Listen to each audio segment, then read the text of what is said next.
गांव की दाई कार्यक्रम को ये बताते हुए गर्व हो रहा है कि उसने मिस जिया को विशेष अतिथि के रूप में आमंत्रित किया है। कृपया हमें अगले सप्ताह के बारे में सूचित करें। इस बात में कोई आश्चर्य नहीं था कि निवेशकों ने इस तरह की अचानक उपस्थिति पर पैसा लगाया था। जैसे ही उन्हें कार्यक्रम में शामिल किया गया, पूरे इंटरनेट पर उनका मजाक उड़ाया जाने लगा। ये कौन है? ये छोटी सी अदृश्य शख्सियत कहाँ से आ गई? इस कार्यक्रम का नाम तो दाई है ना? इस महिला को क्या हो गया है? क्या आपने नहीं देखा कि सबसे अच्छा अभिनेता भी अपने बच्चे को गांव ले गया था?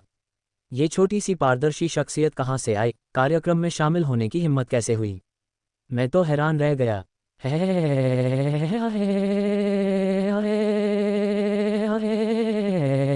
हा, यह उसका पहला वैरायटी शो था और वो इसमें हिस्सा ले रही थी। और मैंने सौरभ को नाराज कर दिया। क्या अब शो रिकॉर्ड करने की वजह से मुझे निशाना बनाया जाएगा? उसने चिंता से भौहें चढ़ा लीं।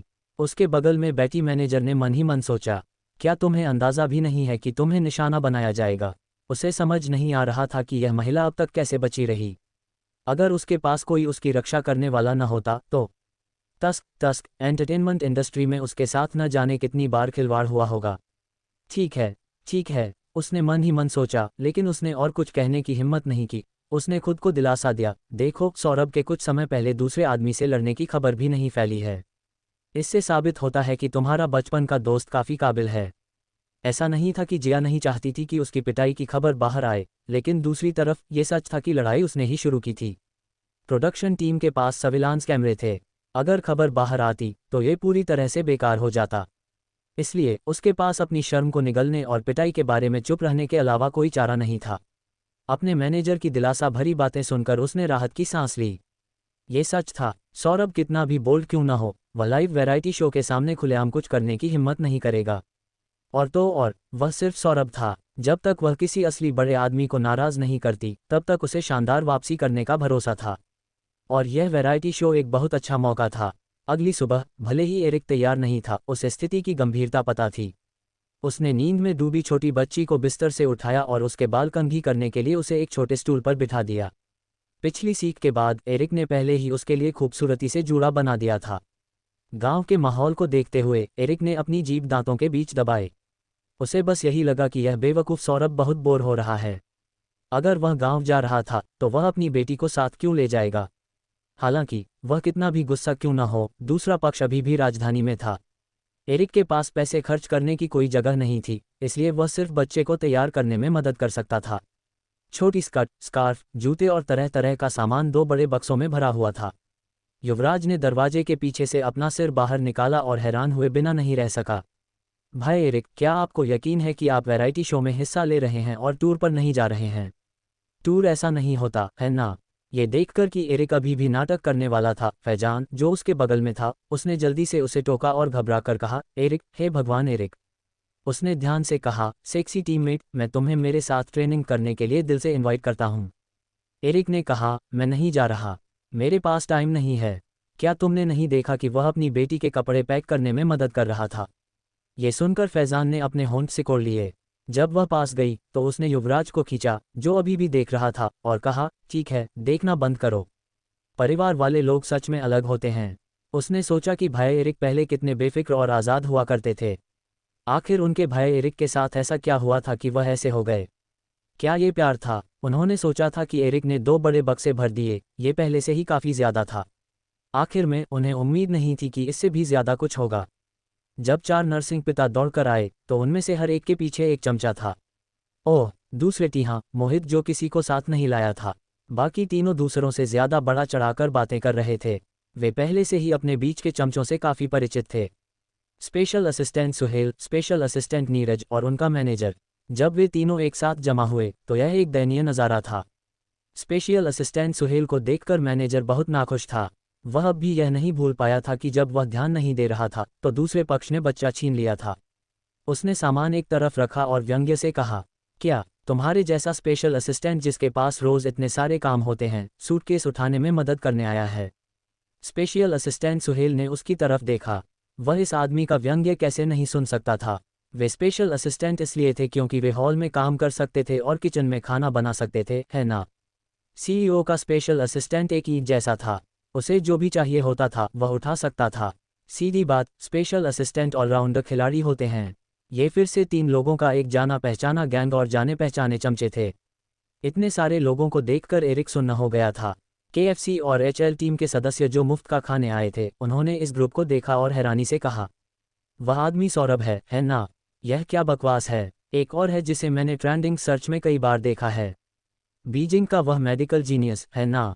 थोड़ी देर रुककर यशिका ने अपनी लार ली। मैंने बाकी 2 को फाइनेंशियल अखबारों में देखा है। हालांकि वे दोनों अक्सर बिना ज़्यादा मेहनत के बोलते थे, लेकिन वे अक्सर अखबारों में पाखंडी बातें करते थे। लेकिन इसका मतलब यह नहीं था कि उनके मन में बड़े बॉस के लिए सम्मान की भावना नहीं थी। युवराज ने सोना की तरफ इशारा करते हुए कहा, हैरान मत हो।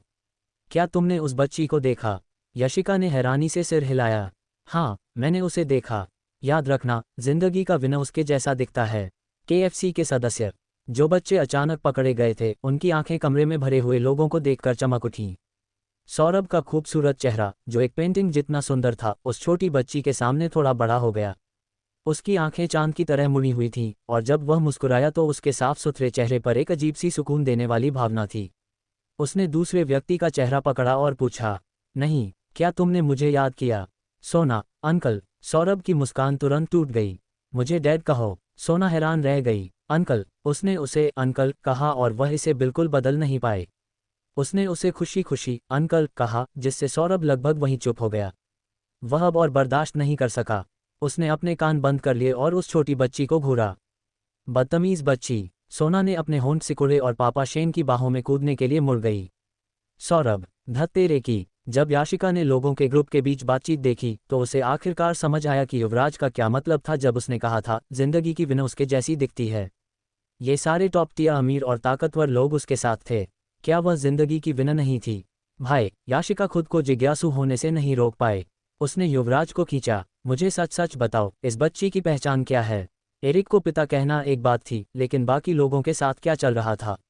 इसका एंटरटेनमेंट इंडस्ट्री के टॉप लोगों से क्या लेना देना था? युवराज ने कहा, ये वैसा ही है जैसा तुम देख रही हो।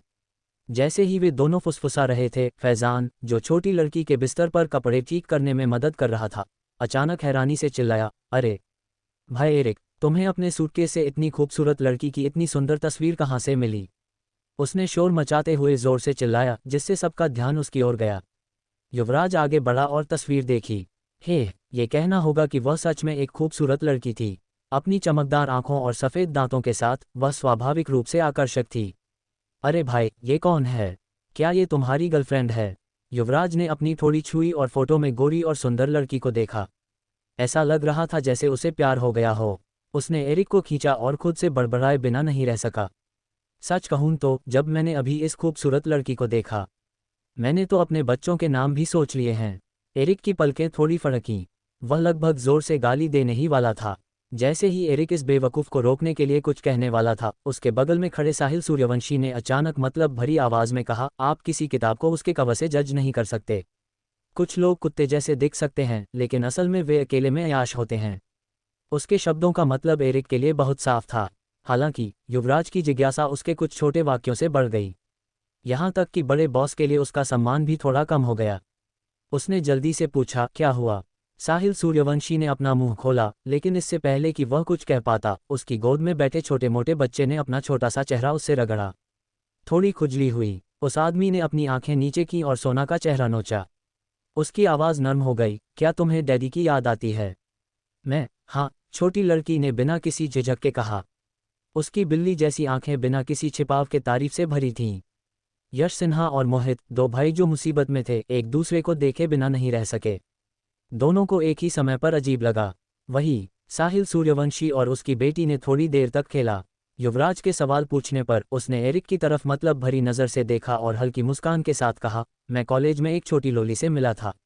जैसे कि वह किसी याद में खो गया हो, साहिल सूर्यवंशी ने सोचते हुए कहा, उसने शुरू में सबसे पहले कहा था, क्या बड़ा भाई छोटी बहन के साथ ऐसा रिश्ता बनाना चाहता है जो कभी न टूटे? युवराज, ये छोटी बहन तो बहुत फ्लटी है। उसमें उस समय उनके भगवान एरिक जैसा अंदाज था। उस समय एरिक ही वह था जिसने मैदान पर केपीएल के पहले 5 किल जीते थे। उस समय जब हर कोई इतना उत्साहित था कि उनकी आवाज़ें कांप रही थीं, इस लड़के ने अपना सेल फोन नीचे रखा और शांत और दिखावटी अंदाज में कहा, बड़े भाई के प्यार में पागल मत हो। बड़ा भाई तो बस एक लेजेंड है। जब वे अभी भी सदमे में थे, साहिल सूर्यवंशी ने धीरे से कहा, फोटो में जो औरत है वह एरिक है। मेरा पहला प्यार, जिसने मुझे प्यार और पैसे दोनों में धोखा दिया, वह भी वही है। थोड़ी देर रुककर उस आदमी ने दांत पीसे। ऐसा नहीं था कि वह इतना कंजूस था कि वह इसके बारे में भूल नहीं सकता था। बस साहिल सूर्यवंशी सच में यह नहीं भूल सकता था कि इस बेवकूफ़ ने उसके पैसे ठगे और फिर मुड़कर बार में जाकर वीडियो गेम खेलने लगा। उसने अपने दोस्तों के साथ लोलिटा बनने का अपना अनुभव भी शेयर किया। भले ही वे एक प्राइवेट कमरे से अलग थे, साहिल सूर्यवंशी एक मंदबुद्धि को चिल्लाते हुए सुन सकता था, भाई 666 में कुछ भी गलत नहीं है। अरे एरिक, युवराज हैरान रह गया और अनजाने में कहा, तो मैं रास्ते में आप लोगों के बच्चे का नाम सोचने में मदद करूंगा। एरिक, उसने युवराज का सिर टेबल पर दबा दिया। उसकी चिंता मत करो, उसका दिमाग पहले से ही एक सामान्य इंसान से अलग है। अपने कपड़े ठीक करने के बाद कोच ने एक पल रुक कर देखा। उसके होंठों के कोने फड़के। वहां 4 बड़े बक्से थे। 2 बक्से एरिक ने तैयार किए थे और बाकी 2 बक्से साहिल सूर्यवंशी और यश सिन्हा ने तैयार किए थे। जब सौरभ ने उनका सामान देखा तो वह अपनी हैरानी छिपा नहीं पाया। ये बेवकूफ़ों का झुंड जिन्होंने आम लोगों की मुश्किलों का कभी अनुभव नहीं किया था, क्या सच में गांव को टूरिस्ट डेस्टिनेशन समझ रहे थे? क्या तुम कुछ काम की चीज़ पैक कर सकते हो? उसने लापरवाही से एक सूटकेस खोला और जैसा कि उम्मीद थी, वह छोटी छोटी स्कर्ट से भरा हुआ था। उस डेड बाबी पाउडर ने लगभग उसे अंधा कर दिया था। सीधे लड़कों को खूबसूरती का शौक होता है। तुम्हें देखने की ज़रूरत नहीं है, ये यश सिन्हा का है, मोहित के बगल में खड़े एरिक ने बड़बड़ाते हुए कहा। वह कुछ नहीं कर सकता था। साहिल सूर्यवंशी जब भी उसे देखता था तो उसका मन करता था कि वह खुद को ज़मीन पर मुक्का मारे। असल में अगर वह मनहूस रिश्ता न होता तो वे दोनों अभी भी बहुत अच्छे से साथ रह पाते। कितनी दुख की बात है। सौरभ ने लापरवाही से एक और सूटकेस खोला। अंदर हर तरह की चीज़ें थीं, हर तरह के गैजेट, खड़खड़ियाँ और ऐसी ही चीज़ें थीं। एरिक ने लापरवाही से कहा, यह साहिल सूर्यवंशी ने तैयार किया है। ये लड़का बहुत बचकाना था। पहले वे कुछ लोग साथ में पीने के लिए इकट्ठा हुए थे और दूसरे पक्ष ने तो ये भी शिकायत की थी कि उसका बचपन नहीं था। भविष्य में जब उसके बच्चे होंगे तो उसे उन सभी चीज़ों की भरपाई करनी होगी जिनसे वह नहीं खेला था। ये सब मनगढ़ंत बातें थीं। सौरभ ने एक खड़खड़ी पकड़ी और बिना किसी भाव के उसे हिलाया। दुर्भाग्य से ये गांव में इस्तेमाल नहीं होती थी। सौरभ ने गहरी सांस ली और चारों सूटकेस खोल दिए। बाकी 4 लड़कों के सीधे होने के स्टैंडर्ड के हिसाब से सिर्फ सौरभ के स्टैंडर्ड ऊंचे थे। उसने कुछ सादे कपड़े चुने और उन्हें सूटकेस में पैक कर दिया। उसके बगल में खड़े साहिल सूर्यवंशी ने देखा कि उसने सब कुछ बाहर निकाल दिया है, इसलिए उसने हार नहीं मानी और कुछ खड़खड़ियाँ और रबर की बत्तखें फेंक दीं। मोहित ही अकेला था जो ज़्यादा नॉर्मल था। उसने आराम से वह रबर की बत्तख निकाली जो साहिल सूर्यवंशी लाया था और छोटी लड़की के सामने उसे धीरे से दबाया। उसकी उंगलियों के साफ सुथरे जोड़ उसे खास तौर पर अच्छे दिखा रहे थे, भले ही वह कोई बच्चों वाली चीज़ पकड़े हुए था। रबर की बत्तख चिल्लाए, स्क्वीक। छोटा बच्चा इतना डर गया कि वह पल भर में सीधा हो गया। उसकी बिल्ली जैसी आंखें थोड़ी गोल हो गईं जब उसने अपना सिर घुमाया और खुद को साहिल सूर्यवंशी की बाहों में छिपा लिया। वह नई चीज़ों को लेकर डर और बेचैनी से भरा हुआ था। मोहित के होंठों का कोना फड़का। अरे यार, इस बच्चे ने शायद पहले कभी रबर की बत्तख देखी भी नहीं थी। उसने आराम से उसे साहिल सूर्यवंशी की बाहों में फेंक दिया और सीधे सीधे कहा, तुम इसे अपने पास खेलने के लिए रख सकते हो। तुम गांव जा रहे हो, नदी नहीं। वह रबर की बत्तख से किसे डराने की कोशिश कर रहा था। सौरभ ने वे सारी चीज़ें निकाली जो वे अपने साथ लाए थे। कपड़ों के अलावा वे सच में सिर्फ बच्चों के खिलौने थे। उनमें से कोई भी उसकी माँ के काम का नहीं था। उसका मैनेजर अपनी जिंदगी पर शक किए बिना नहीं रह सका। वह चुपचाप स्पेशल असिस्टेंट नीरज के कान के पास गया और पूछा, क्या तुम्हारे बॉस में कोई कॉमन सेंस नहीं है? वह सूर्यवंशी परिवार का मुखिया था। ये कहना एक बात थी कि प्रेसिडेंट सिन्हा दुनियादारी से अनजान थे, लेकिन आखिरकार उन्हें बचपन से ही लाड़ प्यार मिला था। मास्टर शेन को ऐसा नहीं करना चाहिए था। स्पेशल असिस्टेंट नीरज ने हाथ फैलाए। शायद हमारे बॉस ने इतना नहीं सोचा। उसे बस छोटी मालकिन के लिए खिलौने तैयार करने और गांव को टूरिस्ट डेस्टिनेशन समझने की पड़ी थी। ये बहुत ही अजीब था।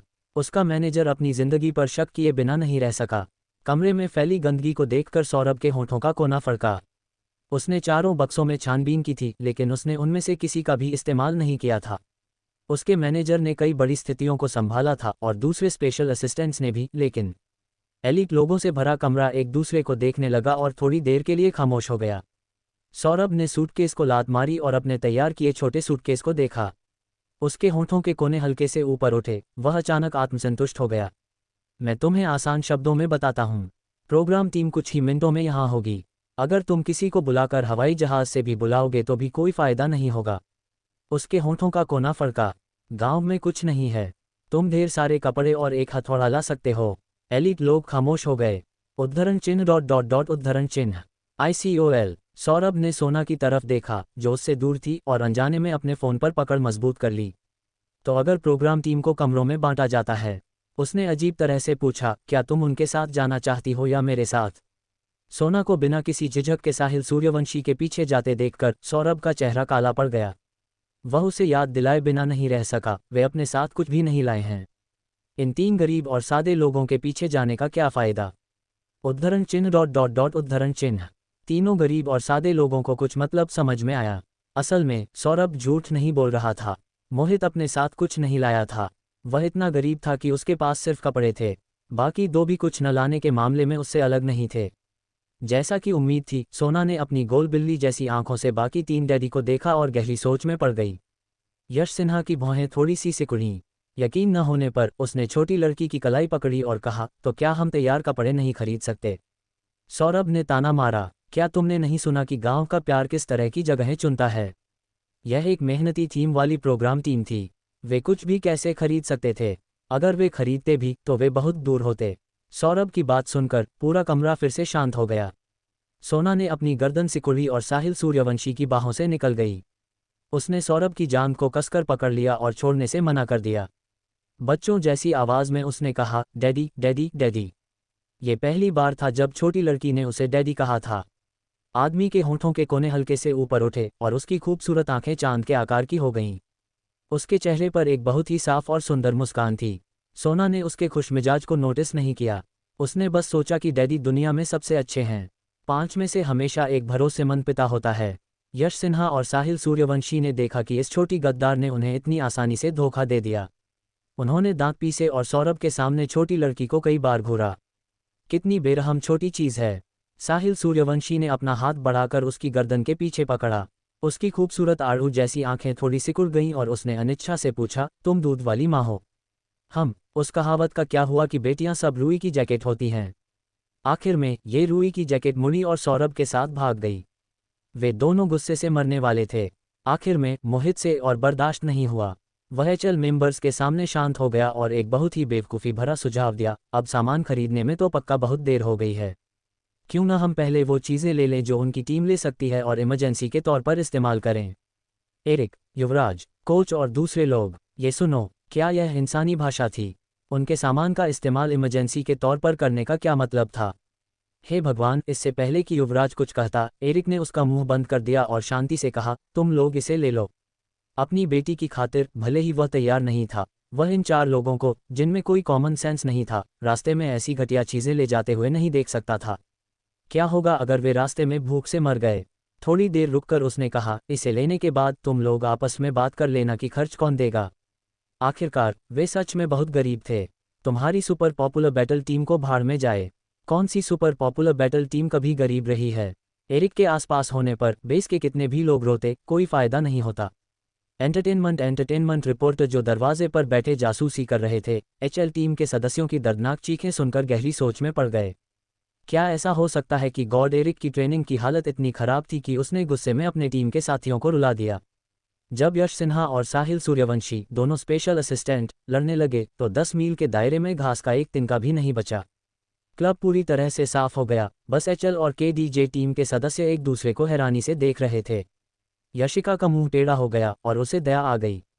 तुम लोग भी? ये बहुत दुखद था। हालांकि कमरे में सच में बड़े लोग थे, लेकिन उसका क्या फ़ायदा? कमरा पूरी तरह से खाली हो गया था। फैजान सिंह के पास जीने के लिए कुछ नहीं बचा था। उसके बगल में केएफसी टीम के सदस्यों में इतने सारे खाने के बाद भी थोड़ी इंसानियत बची थी। यशिका ने सोचा और सुझाव दिया, अगर सच में नहीं हो सकता तो तुम लोग कुछ दिनों के लिए हमारे बेस में क्यों नहीं रुक जाते? ट्रेनिंग के दौरान वापस चले जाना। आखिरकार एचएल सच में गरीब था। कोच ने हाथ हिलाकर दुख भरे दिल से मना कर दिया। बाहर अभी भी रिपोर्टर बैठे थे। वह अगले दिन कोई खबर नहीं फैलाना चाहता था। केडीजे और एचएल ने आंसू भरी आंखों से हाथ मिलाया और एक दूसरे से सुलह कर ली। साहिल सूर्यवंशी को प्रोग्राम टीम ने बुलाया था, लेकिन उसके कोई बच्चे नहीं थे, इसलिए वह आखिरी मिनट में पीहू को अपने घर से खींच कर लाया। उसकी नज़रें घूमी और उसे अचानक कुछ याद आया। ध्रुव भी तुम्हारे साथ है ना? उस बदमाश के बारे में सोचकर एरिक को गुस्सा आया, इसलिए वह ठंडी मुस्कान के साथ कुछ नहीं बोला। साहिल सूर्यवंशी ने अपनी जीभ चटकाए और थोड़ा झुककर हैरानी से पूछा, वह चला तो नहीं गया होगा, है ना? एरिक, वह उस तरह का सनकी लगता है जो बिना कोई निशान छोड़े मार डालेगा। वह अपने कमरे में है, उस आदमी ने चिड़चिड़ाकर जवाब दिया। जल्दी करो और उसे आज ही ले जाओ, नहीं तो कल उसका नाम हेडलाइंस में आने का इंतजार करो। साहिल सूर्यवंशी, खैर वह वही बच्चा था जिसे उसने चुना था। अगर एरिक ने सच में उसका गला घोंटकर मार दिया होता तो यह एक बड़े नुकसान से थोड़ा ज्यादा होता। नतीजतन साहिल सूर्यवंशी के पास उसे साथ ले जाने के अलावा कोई चारा नहीं था। एरिक उन्हें उनकी मंजिल तक ले गया। पहचाने जाने के डर से उसने पूरे समय मास्क और टोपी पहन रखी थी। जब वे अपनी मंजिल पर पहुंचे तो वह कार से बाहर नहीं निकला। उसने आलस में अपना सिर ऊपर उठाया और अपनी खूबसूरत फीनिक्स आंखों से सोना को घूरा। उस आदमी ने उसके छोटे से सिर पर हाथ फेरा और धीमी आवाज में कहा, याद रखना, जब तुम प्रोग्राम टीम में जाओ तो आज्ञाकारी रहना। सोना ने अपना सिर बाहर निकाला और उसे किस किया। वह खुद को रोक नहीं पाए और दोहराया, मैं 1 हफ्ते में वापस आ जाऊंगी। एरिक ने अपनी पलकें उठाईं और छोटी लड़की को देखा। डैडी को याद रखना है कि सोना को दुनिया का ताज दिखाना है। छोटी लड़की ने अपना सिर हिलाया और गंभीरता से जोर देकर कहा। आदमी की आंखें कोमल थीं जब उसने धीमी आवाज में जवाब दिया, ठीक है। ये देखकर कि वे दोनों इतनी देर से बात कर रहे थे, यश सिन्हा ने छोटी लड़की को अपनी बाहों में खींच लिया और उसका कान खींचने के लिए हाथ बढ़ाया। वह से बिना नहीं रह सका। तुम इतनी बातूनी क्यों हो? सोना ने अपना छोटा सा सिर हिलाया और उसे नज़रअंदाज कर दिया। उसने अपने गाल फुलाए और एरिक को गंभीरता से अलविदा कहा। आदमी मुस्कुराया, उसका दिल गर्मजोशी से भर गया। बाकी लोग पहले ही कार से बाहर निकल चुके थे। जहां तक सोना और एरिक ने क्या कहा किसी ने नहीं सुना। ऐसा लगा जैसे उनके और उनकी बेटी के बीच कोई छोटा सा राज हो। एक हल्की सी खुशी जिसके बारे में किसी और को नहीं पता था। उनके हाथों में सामान के अलावा उनके पीछे चल रहे छोटे लड़के की बाहों में एक छोटा पिल्ला भी था। पिल्ला अपना सिर हिलाते हुए बहुत प्यारा लग रहा था। ध्रुव को कीटाणुओं से डर लगता था। उसने छोटे पिल्ले को देखा और सोना के बारे में सोचा। वह अपने मालिक जितना ही बेवकूफ़ था। जब वे अपनी मंजिल पर पहुंचे तो प्रोग्राम टीम इतने सारे लोगों को देखकर थोड़ी हैरान थी। यश सिन्हा और साहिल सूर्यवंशी एक दूसरे को बहुत अच्छे से जानते थे। लेकिन प्रेसिडेंट सिन्हा यहाँ क्यों हैं? असिस्टेंट डायरेक्टर का हाथ घबराहट से कांपने लगा और लाउडस्पीकर लगभग गिर ही गया। वह हैरानी से सिर घुमाकर बोला, तुम में से किसने प्रेसिडेंट सिन्हा को उकसाया? वह यहाँ क्यों हैं? डायरेक्टर उससे थोड़ा शांत था, लेकिन बस थोड़ा ही। उसने मोहित की तरफ इशारा किया और उसकी पलकें फड़कने लगीं। ये रिसर्च इंस्टीट्यूट वाला है ना? हमारी प्रोग्राम टीम ने हाल ही में कुछ भी गलत नहीं किया है ना? असिस्टेंट डायरेक्टर ने चिंता से पूछा। डायरेक्टर के होंठों के कोने फड़के। नहीं, ऐसा बिल्कुल नहीं था। तो ये लोग कहाँ से आए? ये बताना ज़रूरी था कि कुछ बड़े लोगों का एक साथ खड़ा होना एक खूबसूरत नज़ारे जैसा था। दूर से भी उसकी खूबसूरती महसूस की जा सकती थी। असिस्टेंट डायरेक्टर ने लाउडस्पीकर पकड़ा। कौन पूछना चाहता है, ये दोनों बड़े लोग यहाँ क्या कर रहे थे? सौरभ और साहिल सूर्यवंशी को यहाँ बुलाया गया था। बाकी दो का क्या? प्रोडक्शन टीम को तुरंत बेचैनी महसूस हुई। सौरभ ने अपना सामान ज़मीन पर रखा और परेशान डायरेक्टर्स को देखा। उसने अपनी भौहें थोड़ी ऊपर की और मासूमियत से मुस्कुराया। क्या बात है? वह बहुत डरा हुआ था। डायरेक्टर ने अपना मुंह खोला लेकिन पूछने की हिम्मत नहीं हुई। उनके परेशान चेहरों का मजा लेने के बाद सौरभ ने अपनी नज़रें नीचे की और कहा, क्या आपने नहीं कहा था कि आप परिवार के सदस्यों को ला सकते हैं? उसने यश सिन्हा और मोहित की ओर इशारा किया। ये दोनों परिवार के सदस्य हैं। प्रोडक्शन टीम, परिवार के सदस्य, किसके किसके? डायरेक्टर ने अपने माथे से काल्पनिक पसीना पोंछा। उसे लगा कि बीजिंग के आधे से ज़्यादा प्रभावशाली लोग यहीं थे। उनकी प्रोग्राम टीम ऐसा कैसे कर सकती थी? सौरभ ने कुछ नहीं कहा। वैसे भी वह ये नहीं कह सकता था कि वे सब मेरे भाई हैं, है ना? थू, उनका भाई कौन था? चूंकि सौरभ ने कुछ नहीं कहा, इसलिए डायरेक्टर ने पूछने की हिम्मत नहीं की। आखिरकार बड़े लोग वहां थे। इतने सारे बड़े लोगों के यहाँ इकट्ठा होने से, चाहे वह किसी के लिए भी हो, व्यूअरशिप रेटिंग और ट्रैफिक निश्चित रूप से स्थिर रहेगा। कुछ लोगों के आने की वजह से जो प्रोग्राम टीम पहले अनुशासनहीन थी, वह भी तनावपूर्ण स्थिति में आ गई। कुछ कर्मचारी तो चिंता करने लगे। उनका माहौल इतना खराब था। क्या ये बड़े लोग इसे बर्दाश्त कर पाएंगे? सोना, सौरभ ने उसे आवाज़ दी। छोटी लड़की ने अनजाने में अपना सिर घुमाया। उसके हाथ में एक कटा हुआ सेब था। उसने हल्के से अपने होंठ सिकुड़े, जिससे उसके डिंपल में थोड़ी मिठास दिखी। उसने नीले रंग का पीपा जैकेट और स्कर्ट पहनी थी। वह जैद से तराशी हुई लग रही थी और बहुत स्मार्ट दिख रही थी। सौरभ का फोटो लेने का एंगल बहुत सटीक था। छोटी लड़की ने अपना सिर झुकाया। उसकी साफ आंखों में पानी भरा हुआ था। जिस तरह से उसने अपने होंठ सिकुड़े थे, उससे लोगों को मिठास महसूस हो सकती थी। ये काफ़ी प्यारा है। आदमी ने फोटो को नीचे देखा और बड़बड़ाए बिना नहीं रह सका। उसने कुछ तस्वीरें चुनी और वह ज़्यादा से ज़्यादा संतुष्ट होता गया। वह उन्हें वीचैट पर पोस्ट किए बिना नहीं रह सका। उसके बगल वाली छोटी लड़की ने भी अपना सिर झुकाया। उसने अपनी गोल बिल्ली जैसी आंखों से फोटो को कुछ बार देखा और स्क्रीन की ओर इशारा किया। उसने साफ आवाज़ में कहा, ये सोना है। सोना ने पलकें झपकाईं और बच्चों जैसी आवाज़ में कहा, सोना सच में बहुत प्यारी है। सौरभ हंसा और उसे कुछ बार रिफ्रेश किया। उसके शकल में ज़्यादा दोस्त नहीं थे और काफ़ी देर तक कोई जवाब नहीं आया। उसकी उंगलियां रुक गईं और वह वीबो पर पोस्ट करना चाहता था। लेकिन जब उसने सोचा कि अभी पोस्ट करना निश्चित रूप से मीडिया को अपनी बेटी को बुरा भला कहने का मौका देने जैसा होगा, तो सौरभ ने खुद को रोका और सोना को देखने के लिए अपनी आंखें ऊपर कीं। उसकी नज़र उसके हाथ में रखे सेब पर पड़ी। उस आदमी ने अपने फ़ोन से अलग अलग एंगल से काटे हुए सेब की 9 तस्वीरें लीं। आखिर में उसने उस पर एक फ़िल्टर भी लगाया और उसे वीबो पर पोस्ट कर दिया। इस बार किसी ने उस पर ध्यान दिया। आखिरकार सौरभ अक्सर पोस्ट नहीं करता था। जब उसके फैंस ने उसकी पोस्ट देखी तो वे एक्साइटमेंट में चिल्लाए। आखिर में उन्होंने कुछ देखा। ओपनिंग स्क्वायर ब्रैकेट प्रश्नवाचक चिन्ह प्रश्नवाचक चिन्ह प्रश्नवाचक चिन्ह closing square bracket. Opening square bracket प्रश्नवाचक चिन्ह प्रश्नवाचक चिन्ह प्रश्नवाचक चिन्ह क्लोजिंग स्क्वायर ब्रैकेट। फैंस को लगा कि वह पागल हो गया है। भाई हो, क्लोजिंग स्क्वायर ब्रैकेट। हो भाई, तुम्हें क्या हुआ? क्या तुम हमें बता सकते हो? हम इस सेब का मतलब नहीं समझ पा रहे हैं जिसे तुमने 9 अलग अलग एंगल से पोस्ट किया है। Closing square bracket. हो, क्या किसी ने गो को सिखाया कि इसे कैसे पोस्ट करते हैं? धत तेरे की। Closing square bracket. मैं हैरान हूँ। भाई ने आखिरकार वीबो पर पोस्ट किया, लेकिन इस सेब का क्या मतलब है? Closing square bracket. Manager, hello hello, क्या कोई भाई जियोगोंगगे को सिखा सकता है कि इसे ऐसे कैसे पोस्ट करते हैं? Closing square bracket. हा हा हा हा, अब मुझसे और बर्दाश्त नहीं हो रहा। मैं सौरभ पर हंसते हंसते मर रहा हूँ। क्या एक्सपोज होने के बाद वह खुद को खुला छोड़ रहा है? उसने इसे एंडोर्स करने के लिए एक सेल्फी पोस्ट की। एप्पल पोस्ट करने का क्या मतलब है? या ये कोई ऐसा सेब है जिसे खाया गया है? Closing square bracket. टॉप भाई ऑनलाइन एप्पल को एंडोर्स कर रहा है। Closing square bracket. यह इंसानी दुनिया में बहुत कंफ्यूजिंग हरकत है। कोष्टक। वीबो पर सवालों की एक सीरीज दिखाई दी। सौरभ ने नीचे देखा और हल्के से सूंघा। तुम लोग क्या जानते हो? उसे आखिरकार उन दिखावा करने वाले लोगों के दिल समझ में आ गए। सौरभ दिखावा नहीं कर सकता था, इसलिए वह बेशक उदास था। अगर वह इसे अपने वीचैट मोमेंट्स पर पोस्ट करता तो कोई उसे जवाब नहीं देता। इसलिए सौरभ को इन लोगों के पाखंडी जवाबों से ही थोड़ी राहत मिल सकती थी। उन चारों के पास बात करने के लिए ज़्यादा कुछ नहीं था। सौरभ ने वीबो पर पोस्ट करने के बाद वह आराम से एक तरफ झुक गया।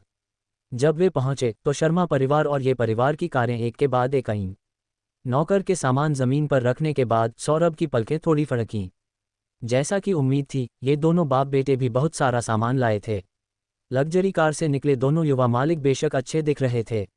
उन्होंने टक्सीडो पहने थे और अमीर युवा मालिकों जैसे लग रहे थे। सोना। नमित की आंखें चमक उठीं और वह अनजाने में उस पर झपटने वाला था। छोटी लड़की ने भी सम्मान दिखाने के लिए अपनी बाहें खोलीं। हालांकि इससे पहले कि वे दोनों एक दूसरे को गले लगा पाते, उसके बगल में खड़े मोहित ने नमित की गर्दन के पीछे से पकड़ लिया और सिरों को ऊपर उठाया। उसने अपनी सुंदर आंखों को थोड़ा सिकोड़ा। वह हंसने ही वाला था कि उसने कहा, मर्द और औरत को एक दूसरे के साथ ज्यादा करीब नहीं होना चाहिए, समझे? मेरी गांड चाटो। उसके पिता ने उसे कभी गले नहीं लगाया था, तो एक छोटे से शरारती बच्चे की इतनी हिम्मत कैसे हो सकती थी? पकड़े जाने के बाद नामित ने कुछ बार नाराजगी में संघर्ष किया। जैसे ही वह बोलने वाला था, उसे एहसास हुआ कि दूसरा पक्ष कुछ जाना पहचाना है। मोहित, मोहित डॉग। उसने अपनी लार नीली और अचानक अपना सिर घुमाया। वह जोर से चिल्लाया, डैडी डैडी, आपके बेटे को पीट पीट कर मार डाला जाएगा। आह, यह मोहित डॉग है। उसकी आवाज़ इतनी तेज थी, वह सच में चाइनीज़ गुड वॉयस में हिस्सा ले सकता था। फादर यादव के होठों का कोना फड़का। ये शैतान बच्चा हमेशा की तरह उसे सच में शर्मिंदा कर रहा था। रोहित ने चारों ओर नज़र दौड़ाई, लेकिन जब उसे एरिक नहीं दिखा तो उसकी आंखें थोड़ी चमक उठीं। जब तक उसका बेरहम चाचा आसपास नहीं था, उसे नहीं लगा कि यह कोई बड़ी बात है। जैसे ही रोहित ने आखिरकार सोचा कि उसका मौका आ गया है, साहिल सूर्यवंशी ने उसे ऐसी मुस्कान के साथ देखा जो मुस्कान नहीं थी। एक पल में छोटा लड़का मुरझा गया। सोना, उसने आवाज़ दी। अपने हाथ पीछे करके उसने अपने होंठ सिकुड़े। नमित के सबक से सीखते हुए रोहित ने उस पर हमला करने की हिम्मत नहीं की, क्योंकि उसे यकीन नहीं था कि अगर वह ऐसा करता है तो बचने की क्या संभावनाएं होंगी। कुछ बच्चे बहुत जाने पहचाने लग रहे थे, बाकी बड़े लोग भी एक दूसरे को जानते थे। फादर यादव और फादर एरिक ने तो एक दूसरे को शिष्टाचार से नमस्ते भी किया। बाकी लोग भी सहमत हो गए। माहौल तुरंत बहुत सौहार्दपूर्ण हो गया। असल में लाइव ब्रॉडकास्ट गांव में करने की योजना थी, लेकिन अब जब बड़े लोग मिल रहे थे तो वे अभी भी गांव में एक हथौड़े का इंतजार कर रहे थे। डायरेक्टर ने तुरंत कैमरामैन से लाइव ब्रॉडकास्ट जल्दी से चालू करने और लोगों से वीबो पर इसका प्रचार करने के लिए कहा। काफ़ी संख्या में लोग लाइव ब्रॉडकास्ट रूम में आ गए। जो लोग अभी अभी अंदर आए थे वे हैरान थे कि प्रोग्राम टीम का तय समय अचानक बदल गया था। ओपनिंग स्क्वायर ब्रैकेट प्रश्नवाचक चिन्ह। क्या प्रोग्राम टीम आज बदल गई? क्या वे आज रात ब्रॉडकास्ट नहीं करेंगे? Closing square bracket. मैं भी काफ़ी हैरान हूँ। क्या ऐसा हो सकता है कि वहाँ टॉप क्लास सेलिब्रिटी हों? Closing square bracket. जैसे ही बुलेट स्क्रीन पर लोगों का ग्रुप कंफ्यूज था, कैमरामैन समझ गया और उसने कैमरा बड़े लोगों के ग्रुप की ओर कर दिया। जिन नेटिजन्स ने उन्हें पहले कभी नहीं देखा था उनके मन में कुछ सवालिया निशान थे। ओपनिंग स्क्वायर ब्रैकेट प्रश्नवाचक चिन्ह। ये कौन है? क्या तुमने नहीं कहा था कि सिर्फ 5 मेहमान हैं? ये कुछ लोग कौन हैं? क्या तुम उन्हें नहीं जानते? प्रेसिडेंट सिन्हा और सूर्यवंशी परिवार के मुखिया। ये वही बड़े लोग हैं जो अक्सर फाइनेंशियल अखबारों में दिखते हैं। क्या आखिरी वाला मोहित नहीं है? सिर्फ एक मेडिकल जीनियस ही उन्हें समझ सकता है। नेटिजन्स हैरान थे। मैंने प्रेसिडेंट सिन्हा और सूर्यवंशी परिवार के मुखिया को पहले भी देखा है। ये दोनों लोग बहुत बेशर्म हैं। वे पूरे दिन फाइनेंशियल अखबारों में पाखंडी बातें छापते रहते हैं। ये बुलेट स्क्रीन देखकर डायरेक्टर की पलकें फड़क उठीं। उसे लगा कि नेटिजन्स का ये बैच भी कमाल का है। मैं हंसते हंसते मर रहा हूँ। भगवान कसम, पाखंडी बातें। मुझे आखिरकार पता चल गया कि प्रोग्राम टीम ने पहले ब्रॉडकास्ट क्यों शुरू किया। इतने सारे बड़े लोग इसे प्रमोट कर रहे हैं तो कंट्री लव की व्यूअरशिप रेटिंग निश्चित रूप से स्थिर रहेगी। कुछ नेटिजन्स खुद को आह भरने से नहीं रोक पाए। तस्क तस्क तस्क। अमीर लोग सच में अलग होते हैं। वे एक ही शकल में एक दूसरे को जानते हैं। देखो प्रेसिडेंट सिन्हा और दूसरों के बीच माहौल कितना अच्छा है। आह आह आह, ये बच्चे बहुत प्यारे हैं। वह छोटी लड़की कौन है जो सोने वाली है? जो छोटी लड़की सोने वाली थी वह कोई और नहीं बल्कि पीहू थी। डॉग शेन बहुत बेरहम इंसान था। उसे ड्राइवर ने उसकी जगह पर छोड़ दिया था और साहिल सूर्यवंशी अकेले अपने स्पेशल असिस्टेंट के साथ अपनी बेटी को ढूंढने गया था। उसने 1 घंटे से ज़्यादा इंतज़ार किया और लगभग अपने सामान पर ही सो गई थी। अगर नेटिजन्स ने पूछताछ नहीं की होती तो कोई भी पीहू पर ध्यान नहीं देता। जल्द ही जैसे ही ग्रुप बड़े आदमी की पहचान पर चर्चा कर रहा था, कुछ बुलेट स्क्रीन सवालों के साथ पॉपअप हुए। वह नई लड़की कहाँ है जिसे अंदर धकेला गया था? वह काफ़ी घमंडी है। प्रेसिडेंट सिन्हा, पैट्रियार्क शेन, मोहित और सौरभ सब यहाँ हैं। क्या वह लोगों के ग्रुप को इंतज़ार करवाने वाली है या क्या? सर्दियों के बीच इंतज़ार करना वाकई कोई बड़ी बात नहीं थी। आखिरकार शो में सभी नए लोग पहले भी इसी चीज़ से गुजरे थे। लेकिन पिछले नए लोग इस सीज़न के नए लोगों से कैसे तुलना कर सकते थे? मौजूद है। इस प्रोसेस का सबसे मुश्किल हिस्सा गेस्ट होना नहीं बल्कि डायरेक्टर होना था। वे जिया से थोड़ी जलन महसूस किए बिना नहीं रह सके। क्या ये कोई बड़ी बात नहीं थी कि इतने बड़े बड़े लोगों को उसके जैसी नई लड़की का इंतज़ार करना पड़ रहा था? पहले ये कोई बड़ी बात नहीं थी, लेकिन अब उन्होंने लाइनअप की तरफ देखा भी नहीं। यहाँ तक कि सबसे अच्छा एक्टर भी कोई बड़ा दिखावा नहीं कर रहा था, लेकिन एक नई लड़की कर रही थी। आखिरकार बुलेट स्क्रीन पर गालियों की बौछार और डायरेक्टर्स की नाराज़गी के बीच जिया आखिरकार आ गई। उस औरत ने एक शानदार नाशपाती के रंग का गाउन पहना हुआ था। वह हाई हील्स पहनकर कार से ऐसे उतरी जैसे किसी रनवे पर चल रही हो। अनगिनत नेटिजन्स ने धीरे धीरे एक सवालिया निशान उठाया। ओपनिंग स्क्वायर ब्रैकेट प्रश्नवाचक चिन्ह क्लोजिंग स्क्वायर ब्रैकेट। नहीं, क्या इस आदमी को पता है कि वह क्या करने जा रहा है? भाई जाग जाओ, तुम गांव जा रहे हो, किसी रेड कारपेट पर नहीं। Runway show. Closing square bracket. मैं हंसते हंसते मर रही हूँ। शो की पर्सनैलिटी को देखते हुए मुझे लगता है कि उन्हें गांव में पैदल चलना पड़ेगा। क्या जिया उस ड्रेस में थक जाएगी? Closing square bracket. जब जिया पहुंची तो वह भीड़ देखकर थोड़ी हैरान थी। वह यश सिन्हा या मोहित से पहले कभी नहीं मिली थी। जब उसने सौरभ और साहिल सूर्यवंशी को देखा जिन्हें वह जानती थी तो उसकी आंखें थोड़ी सिकुड़ गईं। जिया पर इन दोनों लोगों का गहरा असर था। उस दिन हुए अपमान के बारे में सोचकर उसने दांत पीसे और गहरी सांस ली। वह सौरभ से नहीं डरती थी। आखिर उसका बचपन का दोस्त एक एंटरटेनमेंट कंपनी चलाता था। अगर वह उसे नाराज़ करती तो उसे रिसोर्स खोने का डर नहीं था। लेकिन साहिल सूर्यवंशी अलग था। वह कुछ सेकंड के लिए थोड़ी डर गई, लेकिन फिर उसे याद आया कि उसका भी कोई सपोर्ट करने वाला है। उसने अपने होंठ सिकुड़े और खुद को शांत करने की कोशिश की। उस औरत ने उनका अच्छे से स्वागत किया। जिया बाकी लोगों से कभी नहीं मिली थी। आखिर वह ऊंची क्लास के लोगों में से नहीं थी। जब उसे पता चला कि ये लोग एक दूसरे को बहुत अच्छे से जानते हैं तो उसे बुरा लगा। ऐसा इसलिए था क्योंकि ऑडियंस में से किसी ने भी उसे जवाब नहीं दिया था। हा, मैं हंसते हंसते मर रहा हूँ। ये औरत बहुत मज़ेदार है। क्या तुम्हें नहीं दिखता कि बड़े लोगों के पास तुमसे बात करने का टाइम नहीं है? किस्मत से प्रोग्राम टीम ने उसे ज़्यादा देर तक शर्मिंदा नहीं किया। उन्होंने बड़े लोगों से खुद को इंट्रोड्यूस करने के लिए कहने की हिम्मत की। बाकी सब एक दूसरे को जानते थे, लेकिन जिया अकेली थी जो मुश्किल से उनके नाम जानती थी। उसे सिर्फ प्रोग्राम टीम द्वारा बुलाए गए अमीर परिवारों के नाम याद थे, यादव परिवार, सूर्यवंशी परिवार और शर्मा परिवार।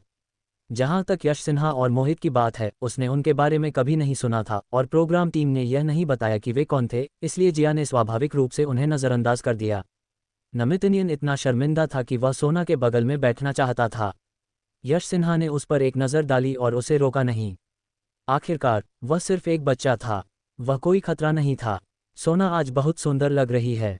रोहित और नमितनियन ने ध्रुव को पीछे धकेल दिया, एक तरफ से। साहिल सूर्यवंशी ने बच्चे को देखा और किसी तरह उसे लगा कि वह काफ़ी दुखी है। ये दुर्लभ था कि उसमें ज़मीर जागा हो। उसने पूछा, भले ही तुम्हें मेरे साथ रहने का मौका न मिले बेटी। शब्द टेढ़ा था, लेकिन उसने आखिर में उसे निगल लिया। उसने ईमानदारी से कहा, हालांकि तुम्हें सोना के साथ रहने का मौका नहीं मिलेगा, तुम भविष्य में एक चाटने वाला कुत्ता बन सकते हो। ध्रुव ने एक उंगली बाहर निकाली और उसकी बाहों में छोटे पिल्ले ने उसे चाटा। उस जवान लड़के के चेहरे के फीचर्स नाजुक थे और उसने अपना सिर झुकाया और मुस्कुराते हुए पूछा, क्या उस तरह का जो आखिर में तुम्हारे पास कुछ न बचे तब तक चाटता रहे? साहिल सूर्यवंशी ने कहा, एक चाटने वाला कुत्ता, एक चाटने वाला कुत्ता तब तक चाटना जब तक आखिर में तुम्हारे पास सब कुछ न हो। ध्रुव, मैं हंसते हंसते मर रहा हूँ। अगर मुझे सही याद है तो ये बच्चा वही वारिस है जिसे मास्टर सूर्यवंशी ने पाला पोसा है ना? क्या ये ठीक है कि उसके वारिस को बेस्ट एक्टर सौरभ की बेटी का गोद का कुत्ता बनने के लिए प्रोत्साहित किया जाए? ये छोटा भाई बहुत हैंडसम है। मुझे लगता है कि मैं तुम्हारे लिए और 10 साल इंतज़ार कर सकती हूँ। मैं अपने छोटे के साथ भी ऐसा कर सकती हूँ भाई। Closing square bracket. भागो भागो भागो। क्या मैं अकेला हूँ जिसने देखा कि बेबी सोना इस बड़े लोगों के ग्रुप में बहुत अच्छा कर रही है? Closing square bracket. सिर्फ अच्छा ही नहीं, मुझे लगता है कि बड़े लोगों का ये ग्रुप पूरी तरह से इस छोटी बच्ची के इर्द गिर्द घूम रहा है। क्या तुम नीचे ज़्यादा सोच रहे हो? क्या तुमने कभी किसी नॉर्मल बड़े आदमी को किसी छोटे बच्चे के आसपास देखा है? क्या ऐसी कोई अजीब बात थी?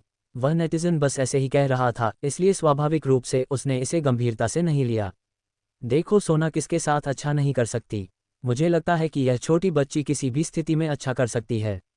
अगर मैं इतनी प्यारी दिखती तो मैं निश्चित रूप से अच्छी बातें कर पाती। Closing square bracket. ऊपर, तुमने कितनी पी ली है? Closing square bracket. माहौल बहुत अच्छा था, लेकिन किसी ने जिया पर ध्यान नहीं दिया। डायरेक्टर दूर से ही घुटन महसूस कर सकता था। जिया का चेहरा भी हरा और सफ़ेद हो रहा था। वे पहाड़ों में एक छोटे से पहाड़ी गांव में जा रहे थे। पहले वे 2-2 की टीम बनाते थे, लेकिन अब उनके पास पर्याप्त कारें नहीं थीं। आखिरकार उन्हें इतने लोगों की उम्मीद नहीं थी, इसलिए उन्हें 4-4 के ग्रुप में जाना पड़ा। पिता यादव और पिता एरिक ने जिया के साथ एक कार शेयर की। ध्रुव और पीहू साहिल सूर्यवंशी और यश सिन्हा के साथ बैठे। सौरभ के पास नाराज़गी सहने और मोहित के साथ रहने के अलावा कोई चारा नहीं था। उनमें से कुछ एक दूसरे को नीचा देख रहे थे। छोटी लड़की कार में शांत नहीं बैठ रही थी। वह मुड़ी और खिड़की से लगकर नज़ारे देखना चाहती थी। हालांकि सौरभ ने उसे वापस खींच लिया। सच कहूं तो उसे बच्चों की देखभाल का कोई अनुभव नहीं था। जब उसने सोना को अपनी बाहों में लिया तो वह काफ़ी नाराज़ थी।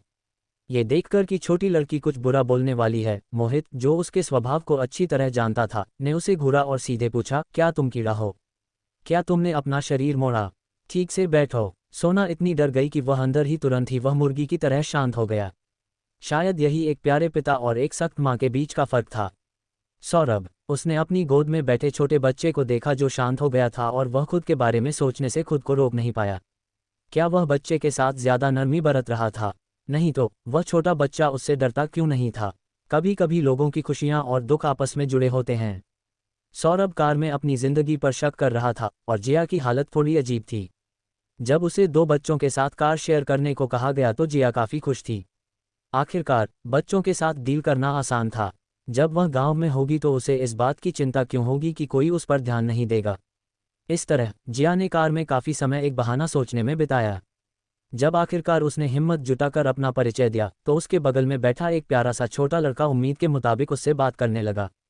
नमितन ने अपने छोटे से शरीर को हिलाया जो सीट बेल्ट से बंधा हुआ था। जब उसने जिया को अपना परिचय देते सुना तो उसकी आंखें चमक उठीं। उसने जिया को देखा और अपना छोटा हाथ उठाया। मुझे पता है, मुझे पता है, मैंने तुम्हारे बारे में सुना है।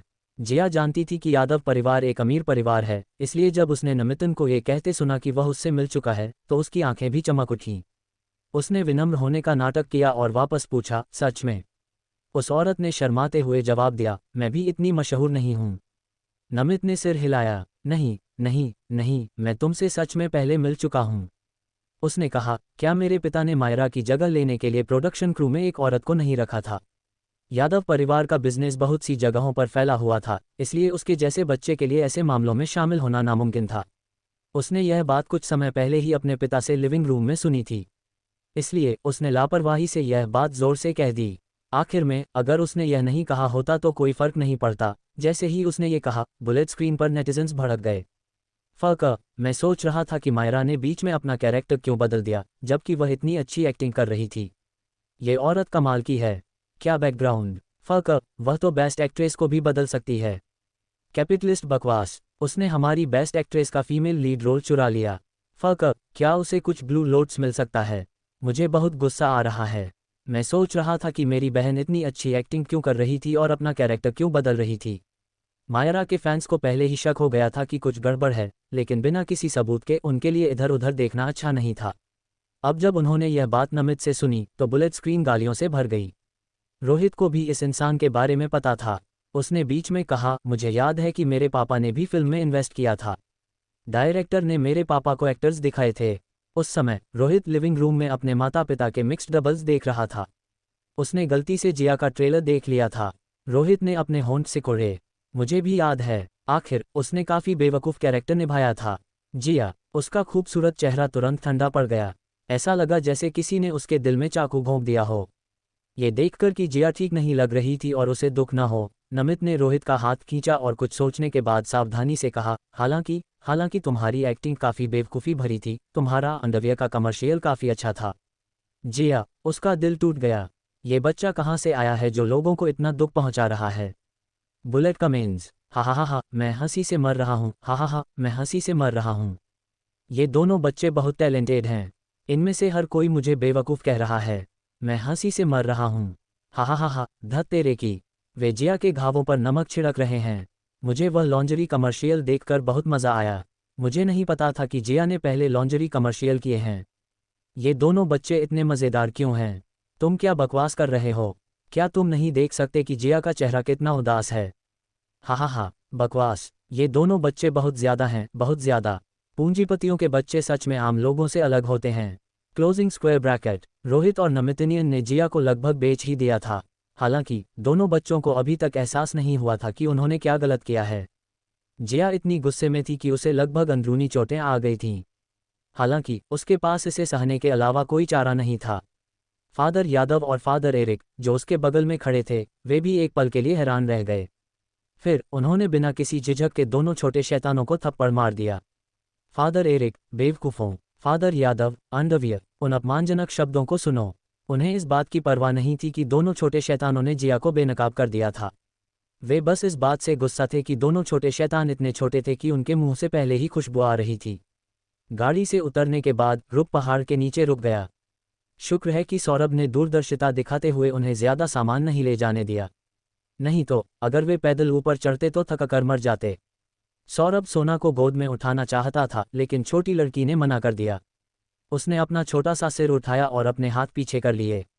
सोना खुद चल सकती है। सौरभ ने अपनी भौहें उठाईं। डब्ल्यूज, उसमें काफ़ी हिम्मत थी। उसने उसे मजबूर नहीं किया। उसने बस उसकी तरफ देखा और नाक सिकुड़ी। बाद में यह मत चिल्लाना कि तुम थक गई हो। छोटी लड़की ने मन ही मन सोचा। वह ऐसा कभी नहीं करेगी। जब वह करीब 3 साल की थी तो सोना को रेंगना पसंद था। वह हर जगह दौड़ती थी और घर आने पर गंदी हो जाती थी। क्योंकि वह छोटी थी, इसलिए चलते समय आसानी से ज़मीन पर गिर जाती थी। उसके घुटनों पर चोट के निशान थे। उसके दादाजी को उसे डांटना और साथ ही उस पर दवा लगाना पसंद था। नमित जाना नहीं चाहता था। इससे पहले कि वह बैठ पाता, फादर यादव ने उसे लात मारी। तुम क्यों बैठे हो? सोना अभी तक नहीं बैठी। उठो और जाओ। नमित ने अपने होंठ सिकोड़े।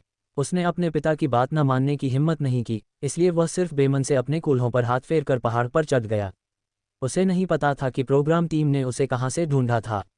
पहाड़ सच में टूटा फूटा था और बहुत बड़ा था। अगर कोई रास्ता दिखाने वाला न होता तो खो जाना बहुत आसान होता। पीहू ने अपने होंठ सिकोड़े। वह आमतौर पर सिर्फ लड़खड़ाते हुए चलना सीखती थी। उसने पहले कभी ऐसे आउटडोर खेलों में हिस्सा नहीं लिया था। क्या किसी सोशलाइट को ये सीखने की ज़रूरत थी? कुछ छोटे बच्चे आगे चले गए। यात्रा का पहला आधा हिस्सा थोड़ा बेहतर था, लेकिन यात्रा के दूसरे आधे हिस्से में बच्चे साफ तौर पर थक गए थे। नमित और रोहित आधे मरे हुए उनके पीछे पीछे चल रहे थे। वे लगभग जमीन पर बैठ गए थे और जाना नहीं चाहते थे। पीहू ने भी दांत पीसे और मन ही मन कुत्ते शेन को 1000 बार कोसा। सिर्फ सोना और ध्रुव अच्छी हालत में थे। सोना को इसकी आदत थी, लेकिन जहां तक ध्रुव की बात है, सूर्यवंशी परिवार को बच्चों की शारीरिक फिटनेस को ट्रेनिंग देनी पड़ती थी। यश सिन्हा खुद को ध्रुव की तरफ देखने से रोक नहीं पाए। फिर उन्होंने बेपरवाही से नजरें हटा लीं। ये देखकर कि सोना थकी नहीं थी, उन्होंने उसे गोद में उठाने का विचार छोड़ दिया।